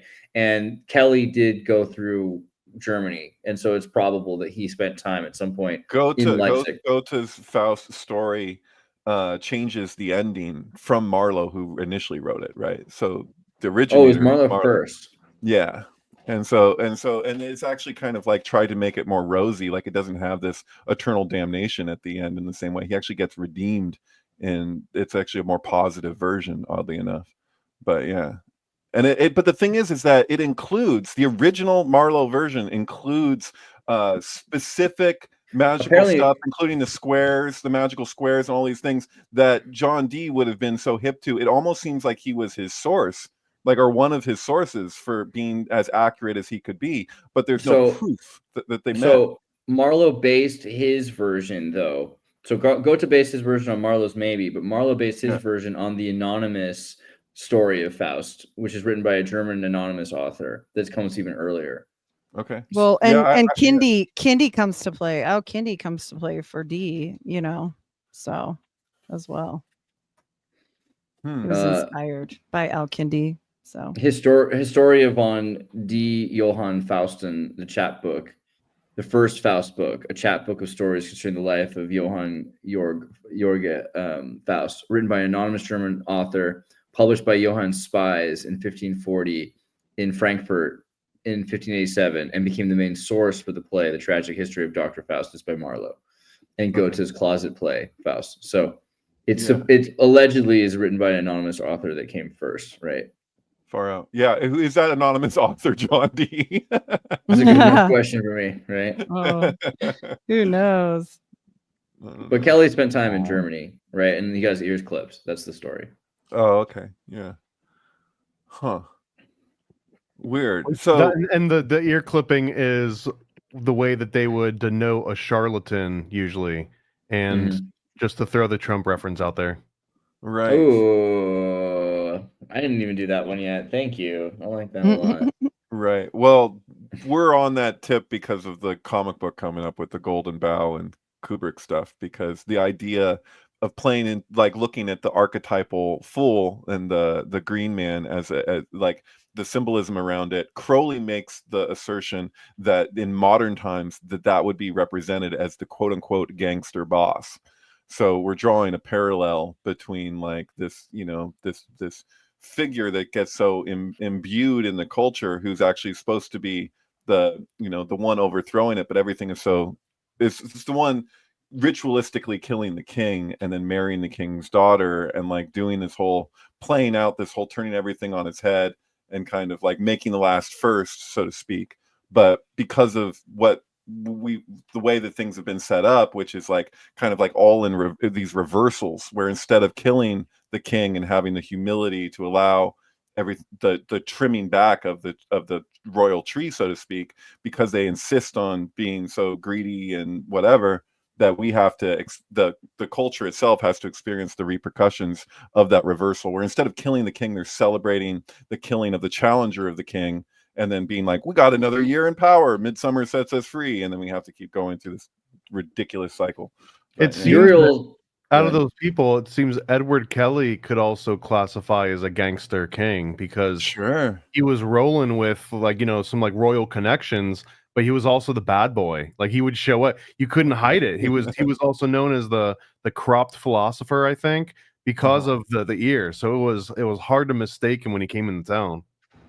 So Uriel is associated with confirmation and sacrament. So also transubstantiation is associated with Uriel, and Uriel is also in the secret book of John, like the Gnostic book of John, the master of demons who helps Yaldabaoth create Adam, which Adam is God according to Brigham Young, right? So that had to happen. Trump had to get shot in the ear in the exact same way of the clipping of the ear symbolism. That's kind of crazy. Is that the idea that like they almost ritualistically killed the king, but now he's just got the clipped ear denoting him for what in that way? That's crazy. I can see it. It's also interesting to me, I mean, the idea that Yaldabaoth created Adam, because that's like a big thing that some of the like a Kingston clan and some of the other fringe groups of Mormon, like Ogden Kraut, right, talk about, is why Jesus refers to himself as the Son of Man, right? The Son of Man being the son of Adam. So when he's the son of God, he's the son of Adam, who's supposedly God, right? That's a right. But keep in mind that the Greek from the gospel, where he says, because Jesus isn't speaking in court, right? So he's being silent, and then suddenly he says, the Son of Man will come in the clouds, and is describing the way that Jerusalem will fall. We're supposed to believe that this text is like 40 years, give or take, from before Jerusalem got sacked by Rome, Titus Caesar doing his father's bidding, Vespasian Caesar. But if you look at the text of Josephus Flavius, who's the only other surviving text from Judea at that time, besides the text of a Roman botanist, the way that Titus Caesar arriving in Jerusalem is described in his account of it is the exact same wording in Greek that Jesus uses in the gospel to describe the Son of Man. We're supposed to assume Christians are supposed to assume that when he's describing the Son of Man, that he's referring to himself in the third person. But apparently, if you look at the Greek, it doesn't indicate that. He's talking about somebody that's going to come after him. He says, there's one who baptized by water, referring to John the Baptist, and the one who will baptize by fire, There's this argument that you could make the argument that the gospel was actually written after Jerusalem was sacked, because how are you going to prove that? And then how easy is it to make a prophecy of what's going to happen when it's already happened? But the fact that the same exact terminology is used, not just the Son of Man, but even beyond that, like the come in the clouds thing and all of this in the Greek is verbatim to the description of Titus Caesar, who is the son of God, as Vespasian Caesar is being treated as God, because everywhere the Romans would like conquer, they would make everyone worship Caesar as their God, and these people were super stubborn. The only descriptor that we have of whatever the Sicarii were, like the Jewish rebels who were there, we don't really know what they were like, other than that they were equated with goats, because they were so stubborn. They would not do, we had 100-year war or occupation where they just wouldn't submit to Rome the way that these other places would. And so there's the argument that the New Testament was actually used in part as not just the New Testament, but the gospel specifically was written as a means to get these people to submit to Rome as their like to basically take a knee to Rome. And that Josephus, who was a top Jewish scholar, was adopted into the Flavian court with this task of like recreating what we saw in the Old Testament to give them their new religion, which would also explain why you'd have that has these redeeming aspects to it, because it's written by somebody who actually does have some degree of intention in the midst of being forced in this position where he has to do Rome's bidding, right? So that's a whole giant rabbit hole topic, but I think it's applicable here. Whenever somebody brings up the Son of Man, I'm immediately either going there or thinking of the painting and Manson's thing, because that's where the Beatles got the green apple symbolism for their record label. And then Charles Manson is like, I'm the Son of Man, man's son, and whatever. Anyway, sorry. I got another Joseph Smith connection here too with Edward Kelly, because Edward Kelly was a young guy that was making an impression on the older crowd, being John Dee. And one of the qualifications that made John Dee even seek him out is because Ed Kelly claimed to have this red powder that if he mixed it into a solution, it would basically become a philosopher's stone and become one aspect of the philosopher's stone. And what he would use in tandem with this red powder, or the solution that he mixed it with, it says that he and a certain John Blokely were then led by a spiritual creature at Northwick Hill, which is the exact same sort of practice that Joseph Smith would usually get into. Is that a drug? Well, I don't know. That part is unknown. If Edward Kelly was ingesting this, or if he was using it in some other capacity. Yeah, I wonder what the red powder was. The Templars have like a whole thing about the powdered gold. What's in the box, man? What is that? What is the Templar thing with the what? They say that it's like this special gold that's in a powder form, and it doesn't weigh much because they couldn't carry it around. They had to get a really heavy box, and that's kind of the whole Ark of the Covenant stuff. So, I mean, I'm sure Paranoid American or Andreas. That's the whole the Ormus thing, but also that's why it was interesting. We talked about the regalia that would have been stolen from the lodges, because if Joseph Smith, who had all kinds of cool relics, including mummies that they thought were Joseph in Egypt's mummy, right? Yuya's mummy. He had like 8 mummies, and several of them were burned and destroyed, and one of them at least ended up in Niagara Falls, right? The museum, there still is one of the mummies from Joseph Smith's collection, but that's where the papyrus came from, where he says he's got the Book of Abraham and everything, like this piece of papyrus that there's only a small fragment of it left, allegedly, because there was the fire in the Chicago fire in the 1870s, which destroyed the library, or Freemasons stole a bunch of this stuff. Who knows, right? Like got a bunch of the stuff out of the Chicago library. You've seen National Treasure, you get it. And this is, right. National Treasure, just like Notre Dame, started on fire, get the shit out. A lot of Mormons worked on National Treasure, and there's a reason why the glasses that they use, the Benjamin Franklin glasses, are essentially the way Mormons thought that Joseph Smith had his glasses to read the Urim and Thummim, right? Like there's special stones for looking through to read Enochian magic. But the Holy Grail might have been in Illinois in one of the lodges, because it's so central to the United States is one of the safest places the lodge is brought to the middle there, Doesn't- and that maybe Joseph Smith had the Holy Grail, and that this was the reason they wanted to kill him and destroy the church and take the thing. Okay. Now And Trump it has last it. last No, little just bit kidding. there, yeah. Well, or Dalen Oaks, because Dalen Oaks was supposed to be Yeah. after John D. Rockefeller resigned from Nixon's presidency and Gerald Ford became president. He was considered to be the Supreme Court head and figurehead, and Ronald Reagan even almost made him the Supreme Court figurehead, except they chose Sandra Day O'Connor instead. But he was almost going to be in charge of the Supreme Court, or one of the main appointees to the Supreme Court. Before now, he's going to be the prophet. But Joseph Smith, when the Freemasons were super upset and Brigham Young takes the church and goes to Utah, Freemasons banned lodges in Utah until after the death of Brigham Young. Essentially, they said the entire state cannot have a lodge in it until after he died. So, Well, there's and they this just there. barely made it so that you could join a lodge and still have an active temple recommend within, I think, the last 5 years, because they weren't supposed to, technically. right? Interesting. I mean, I've Yeah. definitely known. I mean, I think they have a thing about secret combinations, but Mm. I've met quite a few. There's several rather open Freemasons. It was Latter-day Saints now. always allowed. It was always allowed. It was just kind of one of those things where I think they were like, keep your damn mouth shut, maybe. Well, yeah, I think that they basically only after Brigham Young, like Brigham Young had his own idea of a lodge and his own secret combinations, right? But He Freemasonry definitely was really upset at Brigham Young. There was definitely some sort of a schism, East and West schism going on between Utah and the rest of, Well, they have vaults just like the Vatican. I mean, just so people know, like there are many things, and including Old World Micmac. He sent me a reel about the copper scrolls where they say flat out the Mormons have a piece of these, and that's due to Jason Mack, Lucy Mack Smith's brother, being with the Micmacs, and he sent me this information. I can't claim it as my own. So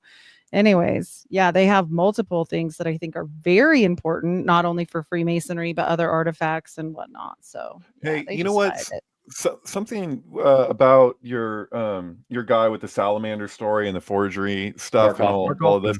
I'm getting like a sense of like that. I would argue that Zacharias Sitchin seems like he's almost like an insider agent in a sense, or was, because like his office at the UN and this whole thing, like it's like, okay, so he produces just a ton of malarkey, right? He just puts it out there in the midst of a bunch of things that the Catholic Church probably really doesn't want people to know, and has to do with the stuff from the Sumerian material that's in their library. Like my rabbi would argue that the Epic of Gilgamesh should imbue the validity of the Old Testament, of specifically Bereshit, because you have was there a deluge? Like, did this thing happen? And if it did, you'd expect that there would be other accounts of it. Doesn't mean it's the whole earth. No, it means it was a large area. I mean, they didn't have the satellites. They couldn't look at the whole earth. They're like, we experienced this cataclysm.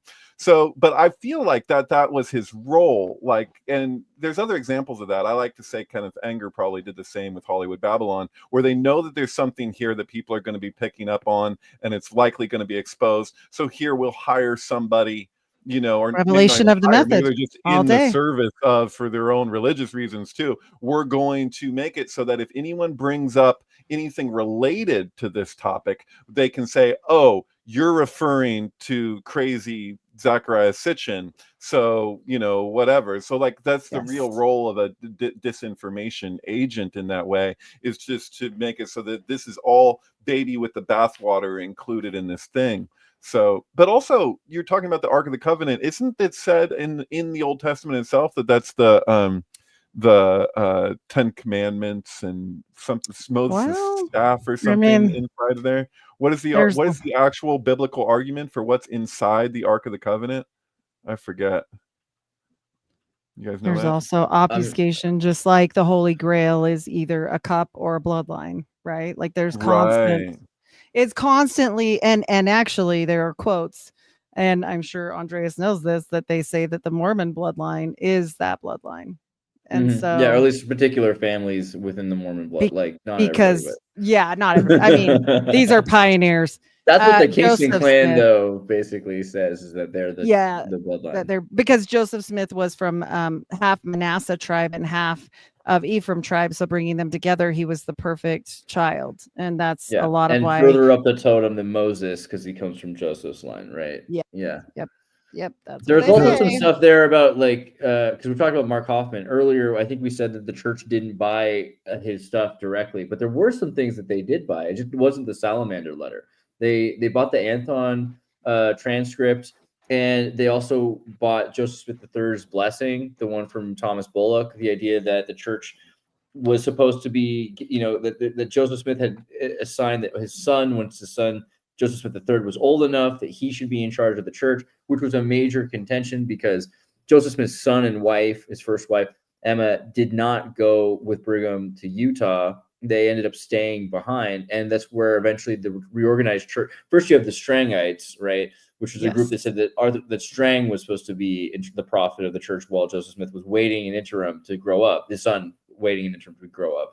But Joseph Smith III blessings and the Joseph Smith III letters are basically rebukes, saying that Thomas Bullock was rebuking Brigham Young for demanding the burning of all of these letters and all of these blessings that were clearly saying that Joseph Smith III was supposed to become the prophet and not him.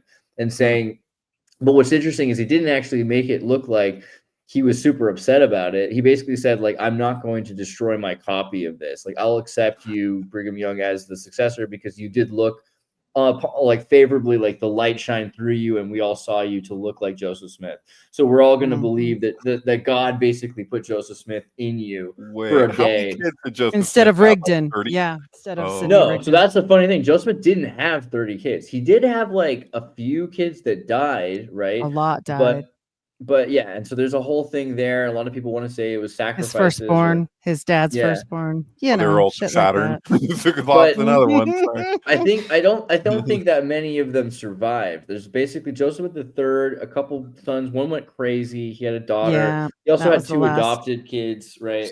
So here's who actually spent money on Mark Hofmann on the record: $185,000, but it was secured through a loan from somebody that was taking the money out and was going to buy it to just gift it to the LDS church. That's just for the salamander letter, though. So the church itself actually spent $20,000 on the Anton letter, $20,000. They weren't going to buy the Joseph Smith III prophecy blessing, but then he went to the reorganized church because Joseph Smith III did start the reorganized Church of Jesus Christ of Latter-day Saints. So there's the Mormon church, and there's this whole thing that I always think about, which is like, Joseph Fielding Smith was on a train one time for 3 days with Joseph Smith III, his cousin. And so there was a point in like 1905 after the end of the, there was racism in the RLDS church. They weren't okay with black people, even though Joseph Smith, his father, was. And then there was acceptance of polygamy that was not allowed in the Joseph Smith III never believed his father was a polygamist. Emma Smith denied her entire life and swore on the Bible and on the Book of Mormon, by the way, to the death, to the grave, that he never was a polygamist. So Brigham Young just says actually he was secretly a polygamist. That's great though. So then Fanny Alger is this teenager that he lived, like Joseph lived in a house with for a while, and they say he had an affair with her. But when you read the document, if you use modern technology, you can go underneath the word affair and see that they've erased and removed this other word and replaced it with affair. But the word that originally was there was scrape. So he got in a scrape with this young girl, which could mean that it was an affair, but it could also mean like this girl threw herself at him and the family tried to say, we're going to like make you look bad if you don't marry our daughter as well. So he has a spiritual ceiling. Point is that there's not a lot of evidence that Joseph Smith did any kind of polygamy similar to. Many people say it wasn't. Well, it's just not the same as what Brigham did. Brigham's polygamy was Brigham was trying to listen. He had 53, I think, or 55 wives and only like 57 kids. He's not going forth and procreating correctly. Look, we're not doing that. Doing his job. I've known many polygamous families. My sister married Warren Jeff's nephew. So it's a whole they're divorced. Clout. Yeah, I did a show on that one, and he has a sad story. He was out of the the order before that. But and it gets weird, but I will say all of these sects that he's talking about, like they're all very different. Like it's all over the place with like, oh, was he polygamous? Wasn't he? Oh, polyamorous, blah, blah, blah, blah. I mean, they always say, well, he didn't have any other kids. Well, there's been people that have been told, like, we would prefer you not to take a DNA test. The church admits it. So I'm like, well, I don't know. I mean, they run the DNA. I feel like today you figure it out pretty quickly though with DNA tests, like with 23andMe. With the way that they are in bed, not only in bed, they are John Dee 23andMe and Ancestry.com. For sure. Yeah. Well, 23andMe just went completely bankrupt, right? So they're freaking, and then you have to opt out now, and I don't even know if that'll do a freaking thing with I don't think it will do anything. Yeah, I think they've got it. They're going to do what they want. But also, I think they've got that with everything. If you ever watch like any kind of crime stuff, the one that really got me as a nurse, I thought it had to be blood or something or spit, and they got it from some guy's gym towel from his sweat. So I think we're all screwed. Right. Wow. This Reddit thread too. To Jews who use Ancestry.com, know it's owned by the Mormons who are posthumously baptizing survivors. Right. Technically, they don't own it, but they own FamilySearch.org, which pours into it, which was set up through Howard Hughes's organization, Hughes Dynamics, through William Gay, who got the information from the CIA with their blessings from IBM, and it's all a big Nazi bed fest. Ooh, so it's kind of just like an extension of the punch card system in modern times. It is. Huh? They received it. They received the punch card system and completely, computerized it under William Gay, under Hughes Dynamics. That is real. I do a whole series on Howard Hughes, but I just find all this stuff super interesting when they're trying to, prove different things. Are they trying to not prove things too? Yes. Remember the guy that was going to go prove that the Nephites were from, I think it was Asiatic descent, and then they were like, cut it out. We're going to excommunicate you. And right. So, yeah, it's a big mess. But so that's supposed to be the argument for the HAL 9000 in 2001, that it's each one letter removed from IBM, which was encoding. Like there's even parts where like David Bowman is the character. Keir Delay's character is like saying to Hal, he's saying his name over again and over again. Hal, do you read me? And then you see it says IBM flashes on his helmet, because Hal is on a murderous rampage, right? And he's the AI, and it's supposed to be this projection of what Kubrick was hip to, of what went on with IBM with the punch card system. The Holocaust wouldn't have been they wouldn't have been able to do things as they did them had it not been for IBM's cooperation. They sent representatives from the New York branch of IBM to Auschwitz as it was in the midst of its the Mormons thing, and they said sent a lot of money there running smoothly. Yeah, that's true too. That's the thing, but. They also that's crazy though, because the Jehovah's Witnesses were being killed there as well, not just Jews and handicapped but the LDS people weren't. Yep.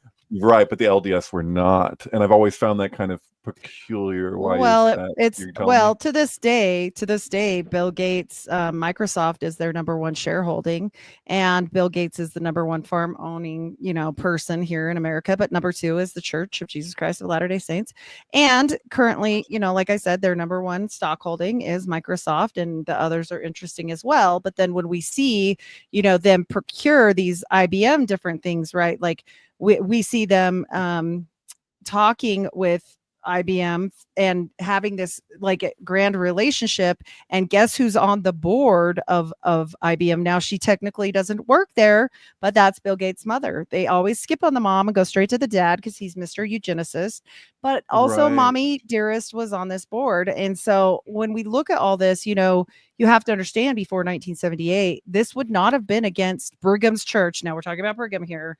Brigham's church would have been fully supportive of a great white brotherhood, we'll say. Definitely the idea of a Masonic race, and that's the thing that's interesting about like the descendants of Joseph Smith, right? Because if there were other people that had some sort of lineage, like they've kind of convinced everyone now that that's one not drop important, rule, right? One drop rule. Well, like, sorry. At this point, they're saying, well, we have a presidency, and the presidency is an order of the 12, and it's really just based on your earning it, meritocracy. That's not the way it used to be. It used to be that your blood meant that you were descendant from Jesus, and that Joseph has this right to be the prophet because he's descendant from a prophet. So it would stand to reason that if you were the descendant of Joseph Smith, that you would have this blood right to be a prophet, perhaps, or that God would use you more likely because of that prophecy thing. And they really distanced themselves as a church from that idea, especially because Joseph Smith III wasn't into their church. And at this point, the church, the reorganized Church of Jesus Christ of Latter-day Saints, has turned itself into something completely different than the LDS Church. They call themselves the Community of Christ. They don't even COC. Cock's a horrible name for a church, by the way. Well, I think they took it from, if you look at Professor Johnny Smith, he had the Church of Christ, and that was well before Joseph Smith ever existed with Dartmouth. So I think they probably got that from there. That's what I'm assuming. But yes, I agree. Horrible moniker. Isn't marriage just like this anyway? Like in the old world, marriage was just like, first of all, you had royalty who wanted to, like Marie Antoinette of Austria and France, and you're going to bring them together through this consecration, through the marriage, and then for them, and it doesn't mean jack until they have a child. So then the child is the union and the result, like that whole thing. But just beyond that, it's just like elite families. It'd be business deals, it'd be all these things. So when people, like poor people getting married out of love, quote unquote, they're just like, as far as the elites are concerned, they're like, oh, isn't that adorable? Isn't that funny? Isn't that funny? Look at them trying to do what we're doing over here when they have their own complete reasons. This is why people would always have liaisons. You'd have who your actual mate is that you're into, and then you're like, but I'm here with this because of, we had to bring these families together so that we could continue whatever goal. So you see that with religious organizations the exact same way. You'd see that with businesses the same way you'd see that with royals. So sometimes I feel like when we're just getting into the bloodline thing, it's like, well, yes, and it goes beyond that into just like, we want to marry these different organizations. Have you seen Joseph Smith III, like Joseph Smith's son? Have you seen their church's temple, David? Do you know what their temple looks like? Show me if you got it. Here, pull it up.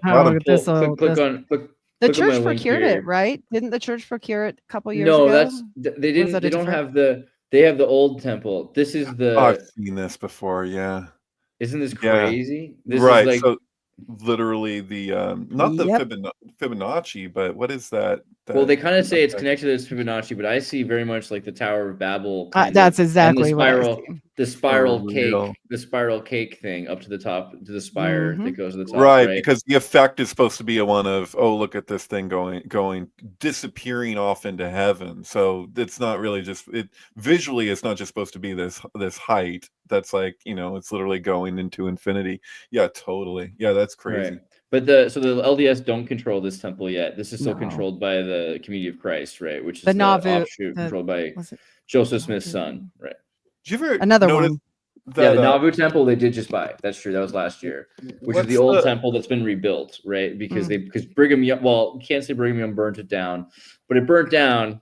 It burnt down like Notre Dame. It's like, well, there's nothing left, so we should just go. Take it. Yeah, we should go now. What about the European Union building that's made to look like the Tower of Babel? Because the difference is that one's under construction, whereas this one almost looks like it's made to give the sense that it's like completed. You know what I mean? Like, because it's that Albrecht Dürer representation that they used. Isn't that am I saying that right? The European Union building. Do you know?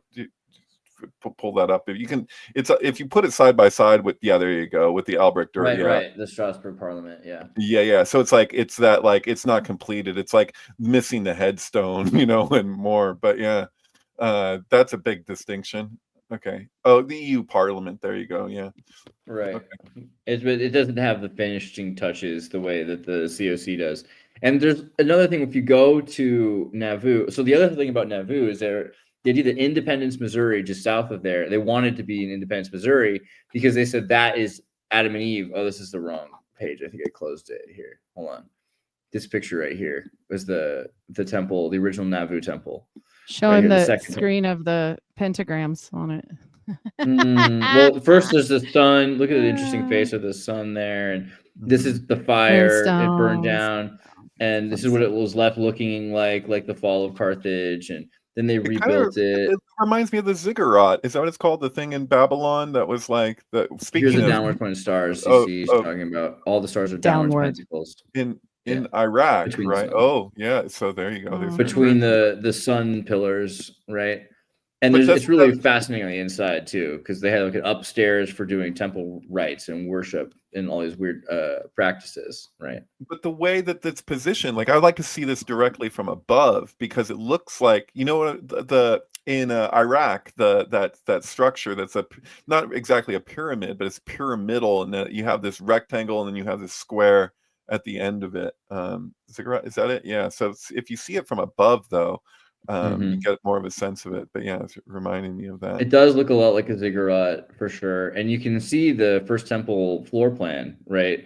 And there's a whole bunch of interesting stuff. Here's the floor plan here. So the architect's room. Oh, there you go. astrological. This is the tabernacle. You have at the end of it is the Holy of Holies. It is the same thing with what's the capital of I'm saying Canada? What's the Winnipeg? The temple at Winnipeg is modeled after Solomon's temple. They do tours explaining how every single part of it is modeled after that. But yeah. And if you've seen like Hitler's plan for Germania, it has no candle on what Joseph Smith planned for the new Vatican that was going to be Zion, because Independence, Missouri, he thought was Eden. And if you look at the map, we've done this before, the Western Sea Interior.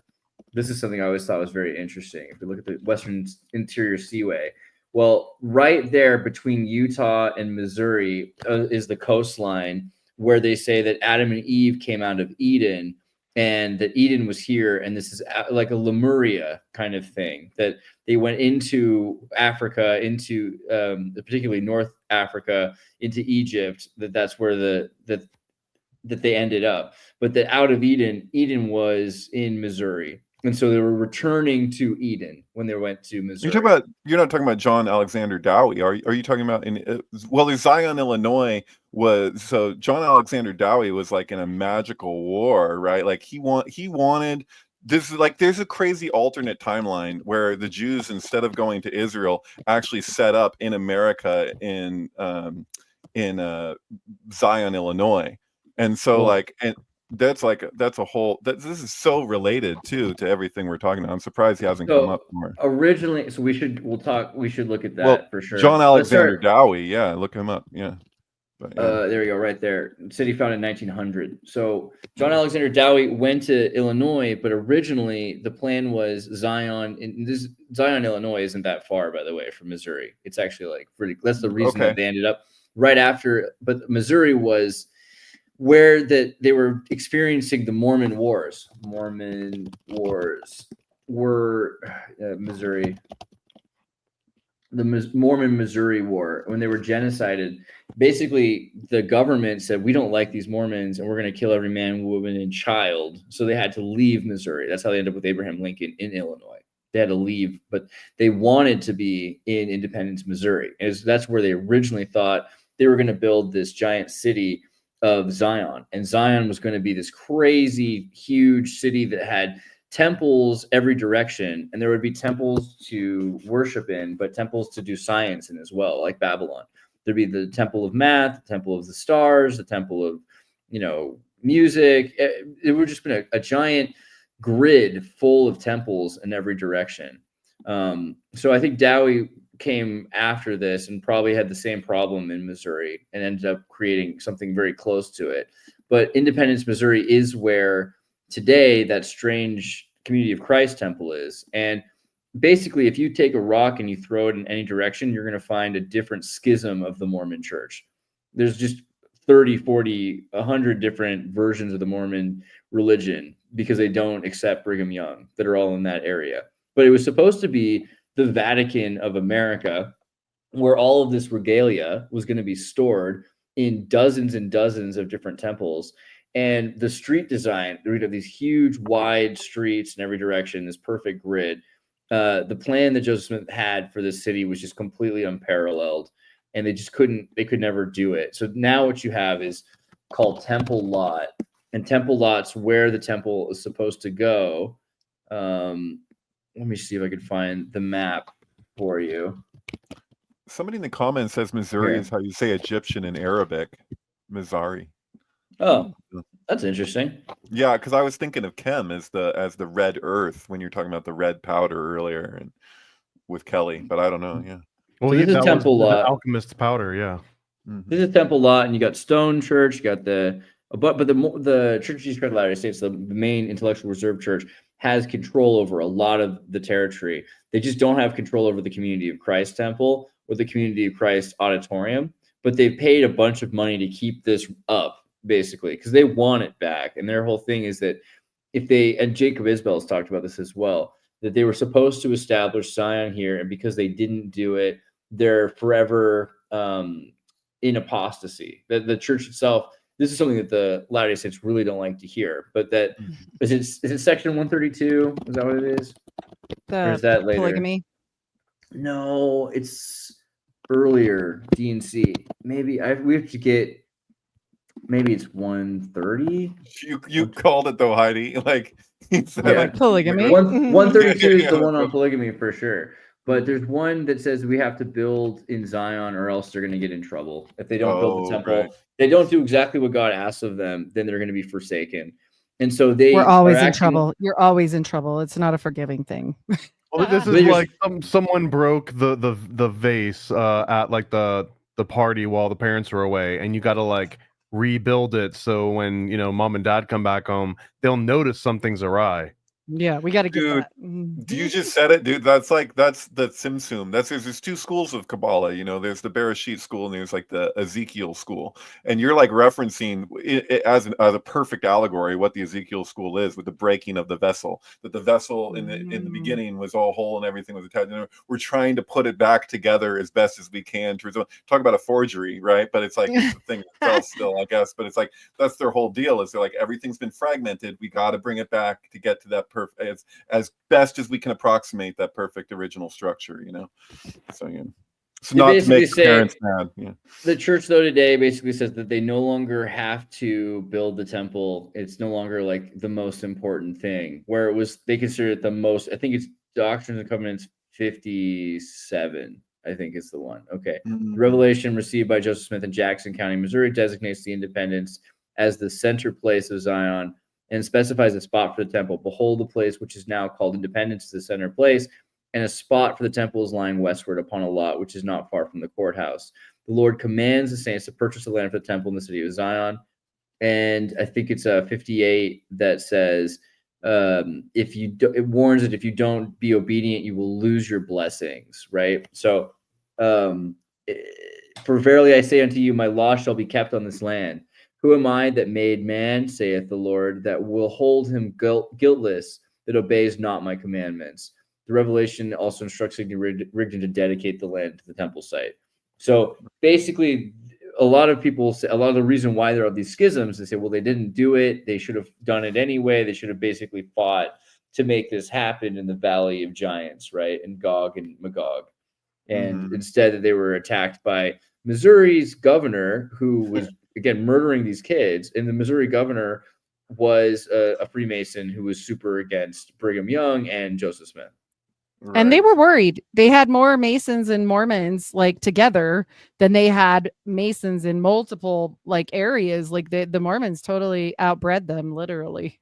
So yeah, it was gonna be, they saw it coming basically, that they were gonna be replaced instantly, and like this whole community was going to control all of the regalia. And that's a big thing for them, is this idea, because in the 1500s you would go to a church basically because it had the hand of St. James or the eye of Magog, George Bush, but also Gog and Magog. When Moses goes into the promised land, everyone's afraid of the giants, and so they leave. And God's like, dude, you were supposed to take that land. And they're like, yeah, but God, there were giants. So then they have to wait 40 years outside the desert, right? Or in the desert, which is ironically kind of how long Utah was this like under Brigham Young. It's like the 40 years in the desert thing. Right. Well, it's and, water. And also, ironically, exactly how the angels with John Dee felt when they asked for money. They were like, stop with your stupid shit. Go to work. Give me money. You'll notice that the 40 thing, the way it occurs is that, like, so 40 days and 40 nights with the deluge is relating to the Hebrew letter mem, which literally is, if you were to spell out mem, you have water. So there's this idea that they're in the desert, right? They need water. It's like even mana, like the word mana literally is a question. Like the word itself, it means what is it? So you're like, well, what is mana? I don't know. Mana means what is it? Like you're not going to know what it is, but they're trying to. But Salt Lake City is cool. Like every once in a while, I'll be driving across the country and I'll stop in Salt Lake. And you like, didn't say hi to me. I'm upset with you. It's been a while. I think it was before we knew each other. Of course, I will if I come back again, and I will because every once in a while, if your feet are ever feeling like you've got like I've luckily not had this problem, but I've seen this happen for people. They have like toe fungus and stuff, and they go to the Salt Lake. If you wash your feet in the salt water, that Salt Lake it's a purifying ritual that's unparalleled. It does amazing things for you. And I think that's the whole point. That salt in magical. That lake is the most comparative to the Dead Sea, as far as I've studied all of its elements and like how they compare to other places that have salt water. Yeah, literally. And it makes no sense, honestly, because Brigham Young came here and said this is the place, and it makes no sense if you don't look at everything, because you're like, we have an uninhabitable area, we have all this desert or cold, it's either freaking 110 degrees or it's really freezing with snow, we've got all these mountains around, like it just seems like not the best idea. And he's like, yep, that's it. And then you look at it and it's the one place we have mountains, but we have deserts, we have a Dead Sea basically here, we have fresh water, we have all kinds of weird, like I would dare say natural portals, honestly. But yeah, in Utah, the idea of the Utah, the Utes, the Jews, and the Ishmaelites, that Brigham Young thought these native tribes were the Ishmaelites, similar to the ones in Egypt that took Moses in. But again, okay, so Doctrine and Covenants 97, yea, verily I say unto you, I give you a commandment that you should build a house in which house I have designed to endow those whom I have chosen with the power from on high. And verily, if Zion observe not, do whatever I commanded her, I will visit her according to her works with sore afflictions, pestilence, plagues, and the sword of vengeance with devouring fire, right? And so this is a big thing for them, is that they screwed up. They didn't do what they were supposed to do in Missouri. And they end up, in Utah, which for whatever reason, the government starts saying everything horrible they can about Mormons. If you start looking for anti-Mormon cartoons from the 1800s, there's something. It's crazy. The East Paranoid Coast has some. They're basically, I think you went. There's some crazy stuff because they're trying to convince people they need to go to war with Utah, because Utah there you go. Utah is this independent deseret. It's its own nation, its own country. The women are being forced into slavery. They're being sexually trafficked. Blah blah blah blah blah. All the stuff that they tried to make Brigham Young look like he was in bed with Native Americans. They did try to leave. They did try to leave America to be left alone, but then they were reacquired. Right. So they were surrounded because of this propaganda campaign that they said we need to go into Utah and invade. So they invaded Utah. Yeah, go back up. Go up one. Technically, alligator for the alligator oil. Oh, is it crocodile oil time? Never mind. Keep going. But yeah, they surrounded basically the way that we invaded Mexico or we invaded another country. Well, one of the most important things was to invade Utah, to conquer Utah. It's kind of like Heaven's Gate, the film Heaven's Gate, right? Which has had 2 hours edited out of it, which I'm really curious what those are. Where you have like from on high, they're like, kind of like putting people against each other, and like they don't care about, like, they just want them to take care of it. We got something, they're organizing, they're doing this thing here. Let's just stamp that out. We'll just do these propaganda campaigns to get everybody to turn against each other, right? Is that what's happening here? Or well, just like the John Dee, like that's the same thing. Like he was trying to do what? Bring everyone together under what? One unified new world order. He's the first one that I know of, at least, that coined it. And the Mormons are very much like that back in the day, but they wanted it to be their religion. They do want a one world religion, but it has to be Mormons because everyone else is going to hell. So, but I mean, they're still keeping it divisive, like you're saying. Yeah. Yeah. Seems purposeful. Definitely. They were definitely afraid of the power of those people. And I will say this for Brigham, though I think he was an asshole.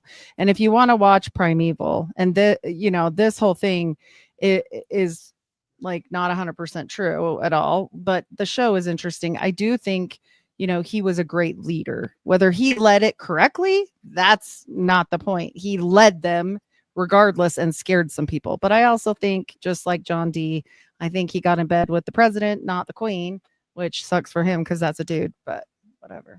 He at least had a chick, Right. Yeah, never know. You got to have a beard. Me and Thomas have already talked about that.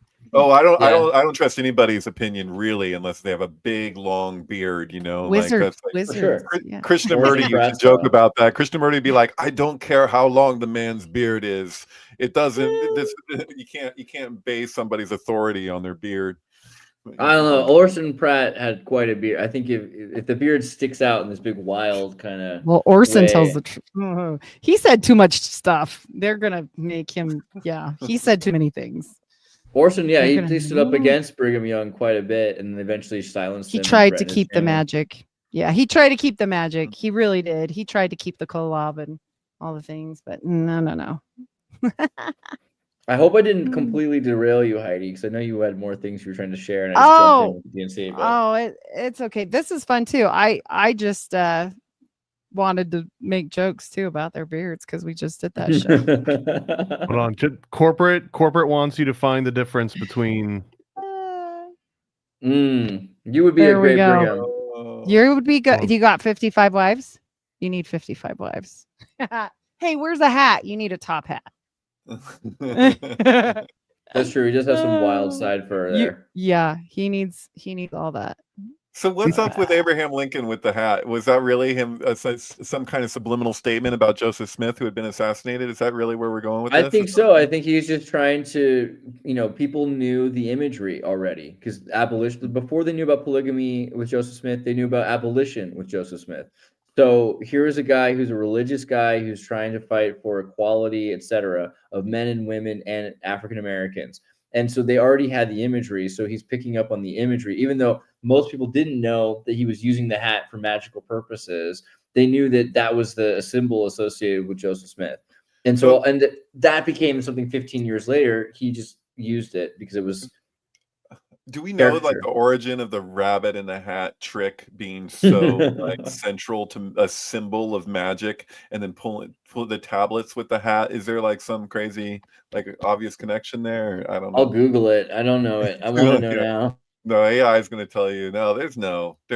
Just leave this one alone. But yeah, no, I don't know.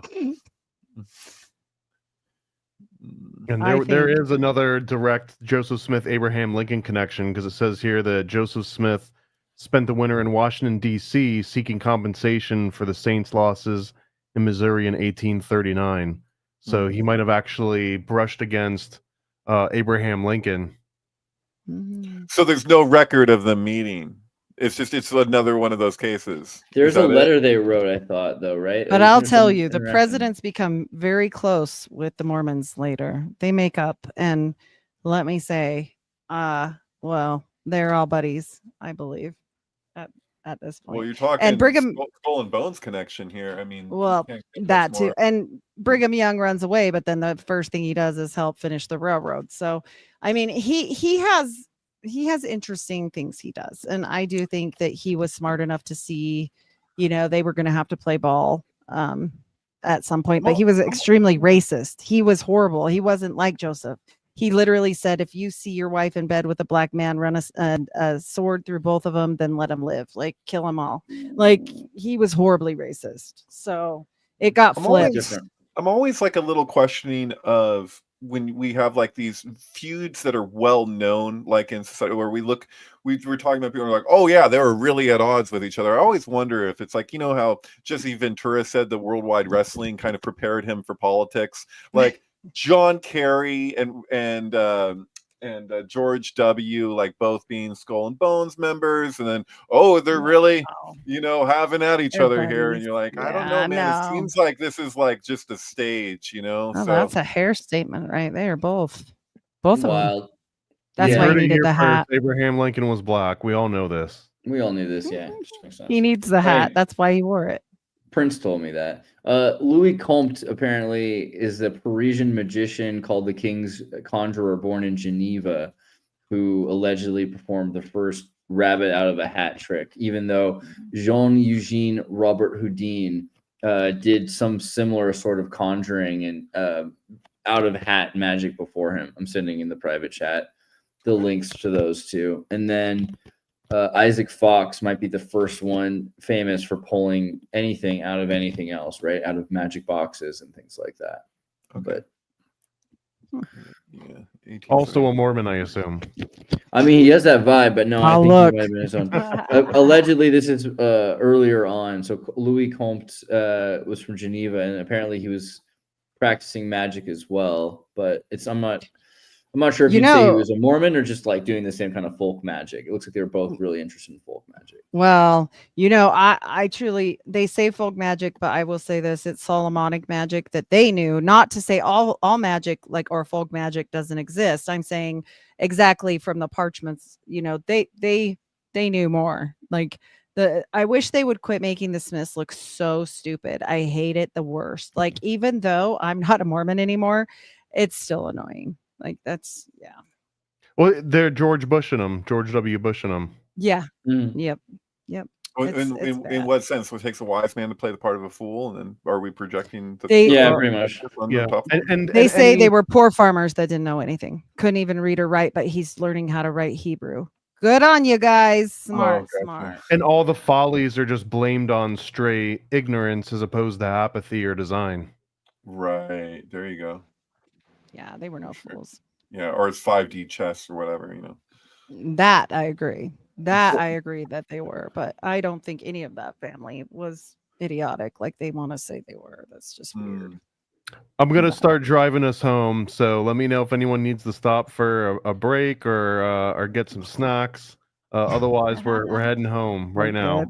Let me let Heidi do all of her plugs. If you want to hear more about Heidi and John Dee and Joseph Smith, and ultimately what's been selling me more and more on Mormonism, the more I hear from her, the more I wish I had grown up Mormon. But go ahead and tell everyone if they also want to get converted to Mormonism, where they can do that.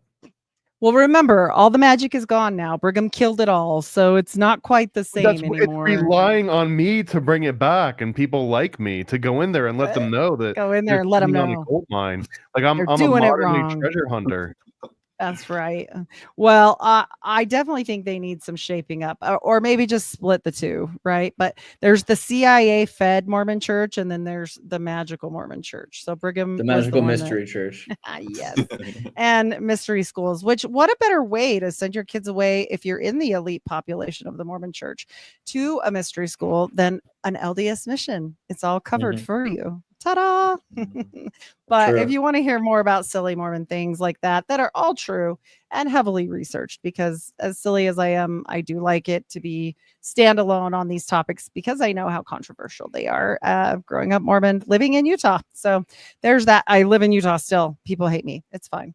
But if you like me, you can find me at unfilteredrisepodcast.com or Unfiltered Rise everywhere podcasts are served for Podchaser.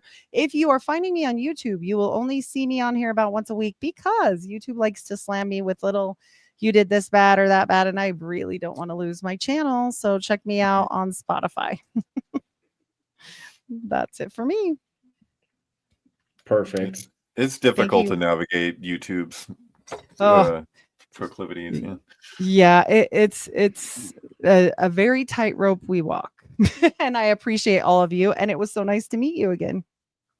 The next up, we've got the amazing David Charles Plate, the MK Ultrasound 723, who always tells people to basically go to the Twitter page, click on highlights, and then you've got, I don't know how many, hundreds, 500, 1,000. Actually, technically, there's more on the website, but I do have a fair amount. It's definitely over 100 here on Twitter, I think. But yes, album film pairings. So you can also just go to the syncbook.com. You're going to scroll down a little bit, and then you're going to see Sync Flicks, which we've got a whole bunch of different movies that David's paired original albums with movies the same way.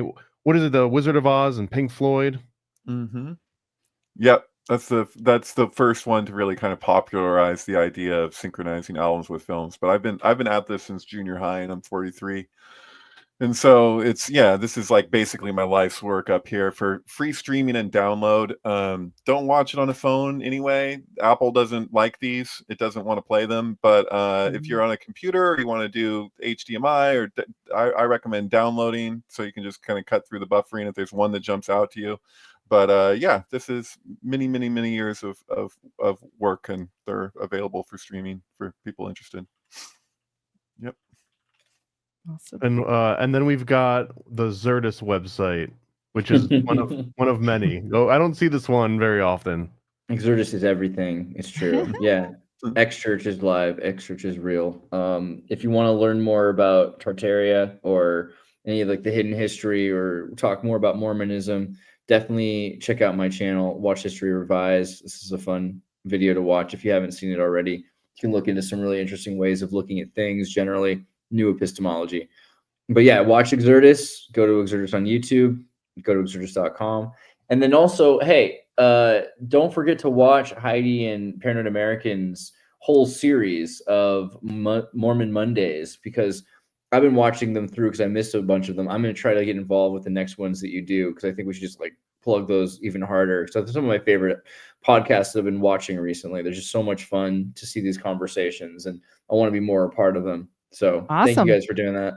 And then, one more thing. If you are interested in like Mormonism, like Latter-day Saint mysticism from people that are still practicing it, you could say, I would recommend a couple books. Let me pull up on my screen here. There's 2 books that you could look at these are church approved, basically. I think the church is totally fine with these, which is The Key to the Keystone by my dear friend Jonah Barnes. This will tell you all sorts of interesting things about how apocryphal texts unlock the Book of Mormon's brass plates. I think this is a really worth it book to read. Whether you're for or against it, you ought to read this. I mean, I think I'm going to send this to the Eastern Orthodox. Anybody interested in Gnosis or Gnosticism or heresy, they should probably read The Key to the Keystone. It's really fascinating, deep dive into things. And it's forwards by John Butler, DJ, who's been on the show before. John Butler. What is up with these John Dees all over the place? And you've actually met him, because I've had you on with him before, actually. If you remember this guy here, he's a writer who does sci-fi and also has his own book on Mormonism in the language of Adam, which kind of relates to what we were talking about earlier with Enochi and DJ John Butler, DJ we call him. So check out both of those books, Key to the Keystone and In the Language of Adam. Both of them are really cool, and they're not going to get you in trouble, but they will get you into trouble in like the cool way, because you'll know way too much about mysticism and Mormonism, and I highly recommend them for sure. Along with xchurch.us, which is, I believe, the only denomination that outwardly believes in time travel. Yeah. And repairing timelines. Aliens might have that too, but yeah, gotcha. I'm pretty sure that they're just fooling around with space, not with time. We win. But hard, the UFOs, they're time machines. I learned a lot about this kind of stuff. I do my best thinking on the bus. That's true. That's why I don't drive. See, this is our best bet for getting Heidi right back to Kolob. She's sitting on the space-time bus with me. You're not supposed to say that out loud, though. Now she's gonna resist it. She's got oppositional defiance. No, she's cool. I think she's cool with it. You can hold my hand. Second star to the right, straight on till morning. We're going to Neverland. There we go. I can be the one living waters in the group. Okay, that's a bad joke. Sorry, keep going. I'll throw my plugs at the very end. I'm going to play a little NASA comic, and then I got credits at the end of all my videos. If you want to back me on Patreon, I'll put your name in the final credits, depending on your tier, even if you want to just join on YouTube. So please do that so we can keep bringing you more of these. And thank you guys for an awesome conversation. I feel like we could do another John Dee part 2, just like we're going to do a Beards part 2. Maybe John Dee will be in the Mormon Beards part 2. John Dee's cool beard. Yeah, we're gonna have to. So did Kelly. We should also talk about the 116 missing pages, because that was what Mark Hofmann was working on as he ended right before he got destroyed. Was Joseph Smith was supposed to have had 116 pages which were destroyed, the missing 116 pages, and definitely important stuff to look into more. Like what is it about those 116 pages that the Mormon Church isn't allowed to see? Right. Let's talk about that sometime. All right, next time, guys. Peace. Ready for a cosmic conspiracy about Stanley Kubrick, moon landings, and the CIA? Go visit nasacomic.com. NASAcomic.com, CIA's biggest con. Stanley Kubrick put us on, that's why we're singing this song. I'm NASAcomic.com, go visit NASAcomic.com. Go visit NASAcomic.com.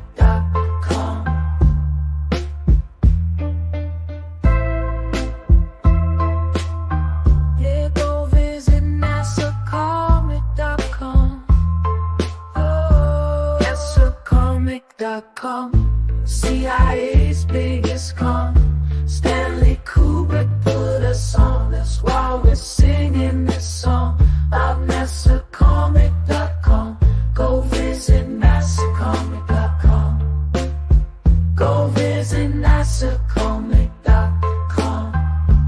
Yeah, go visit NASAcomic.com. Never a Straight Answer is a 40-page comic about Stanley Kubrick directing the Apollo space missions. Yeah, go visit NASAcomic.com. This is the perfect read for comic, Kubrick, or conspiracy fans of all ages. For more details, visit nasacomic.com. Paranoid. Yo. I scribble my life away, driven to write the page. Will it enlighten your brain? Give you the flight, my plane, paper the highs ablaze. Somewhat of an amazing feel when it's real to real. You will engage it. Your favorite, of course, the Lord of an arrangement. I gave you the proper results to hit the pavement. If they get emotional, hey, maybe your language, a game, how they playing it well without Lakers. Evade them, whatever the cost, they are the shapeshift. Snakes get decapitated, met is the apex. Execution of flame you out, nuclear bomb distributed at war, rather gruesome for eyes to see. Max them out, then I light my trees. Blow it off in the face, you're despising me for what though? Calculated and rather cutthroat. Paranoid American must be all the blood smoke for real. Lord, give me a day away, vacate. They wait around to hate whatever they say. Man, it's not in the least bit. We get heavy rotate when a beat hits, so thank us, you're welcome. Fuck the niggas for real, you're welcome. They ain't never had a deal, you're welcome. Man, they lacking appeal, you're welcome. Yet they doing it still, you're welcome.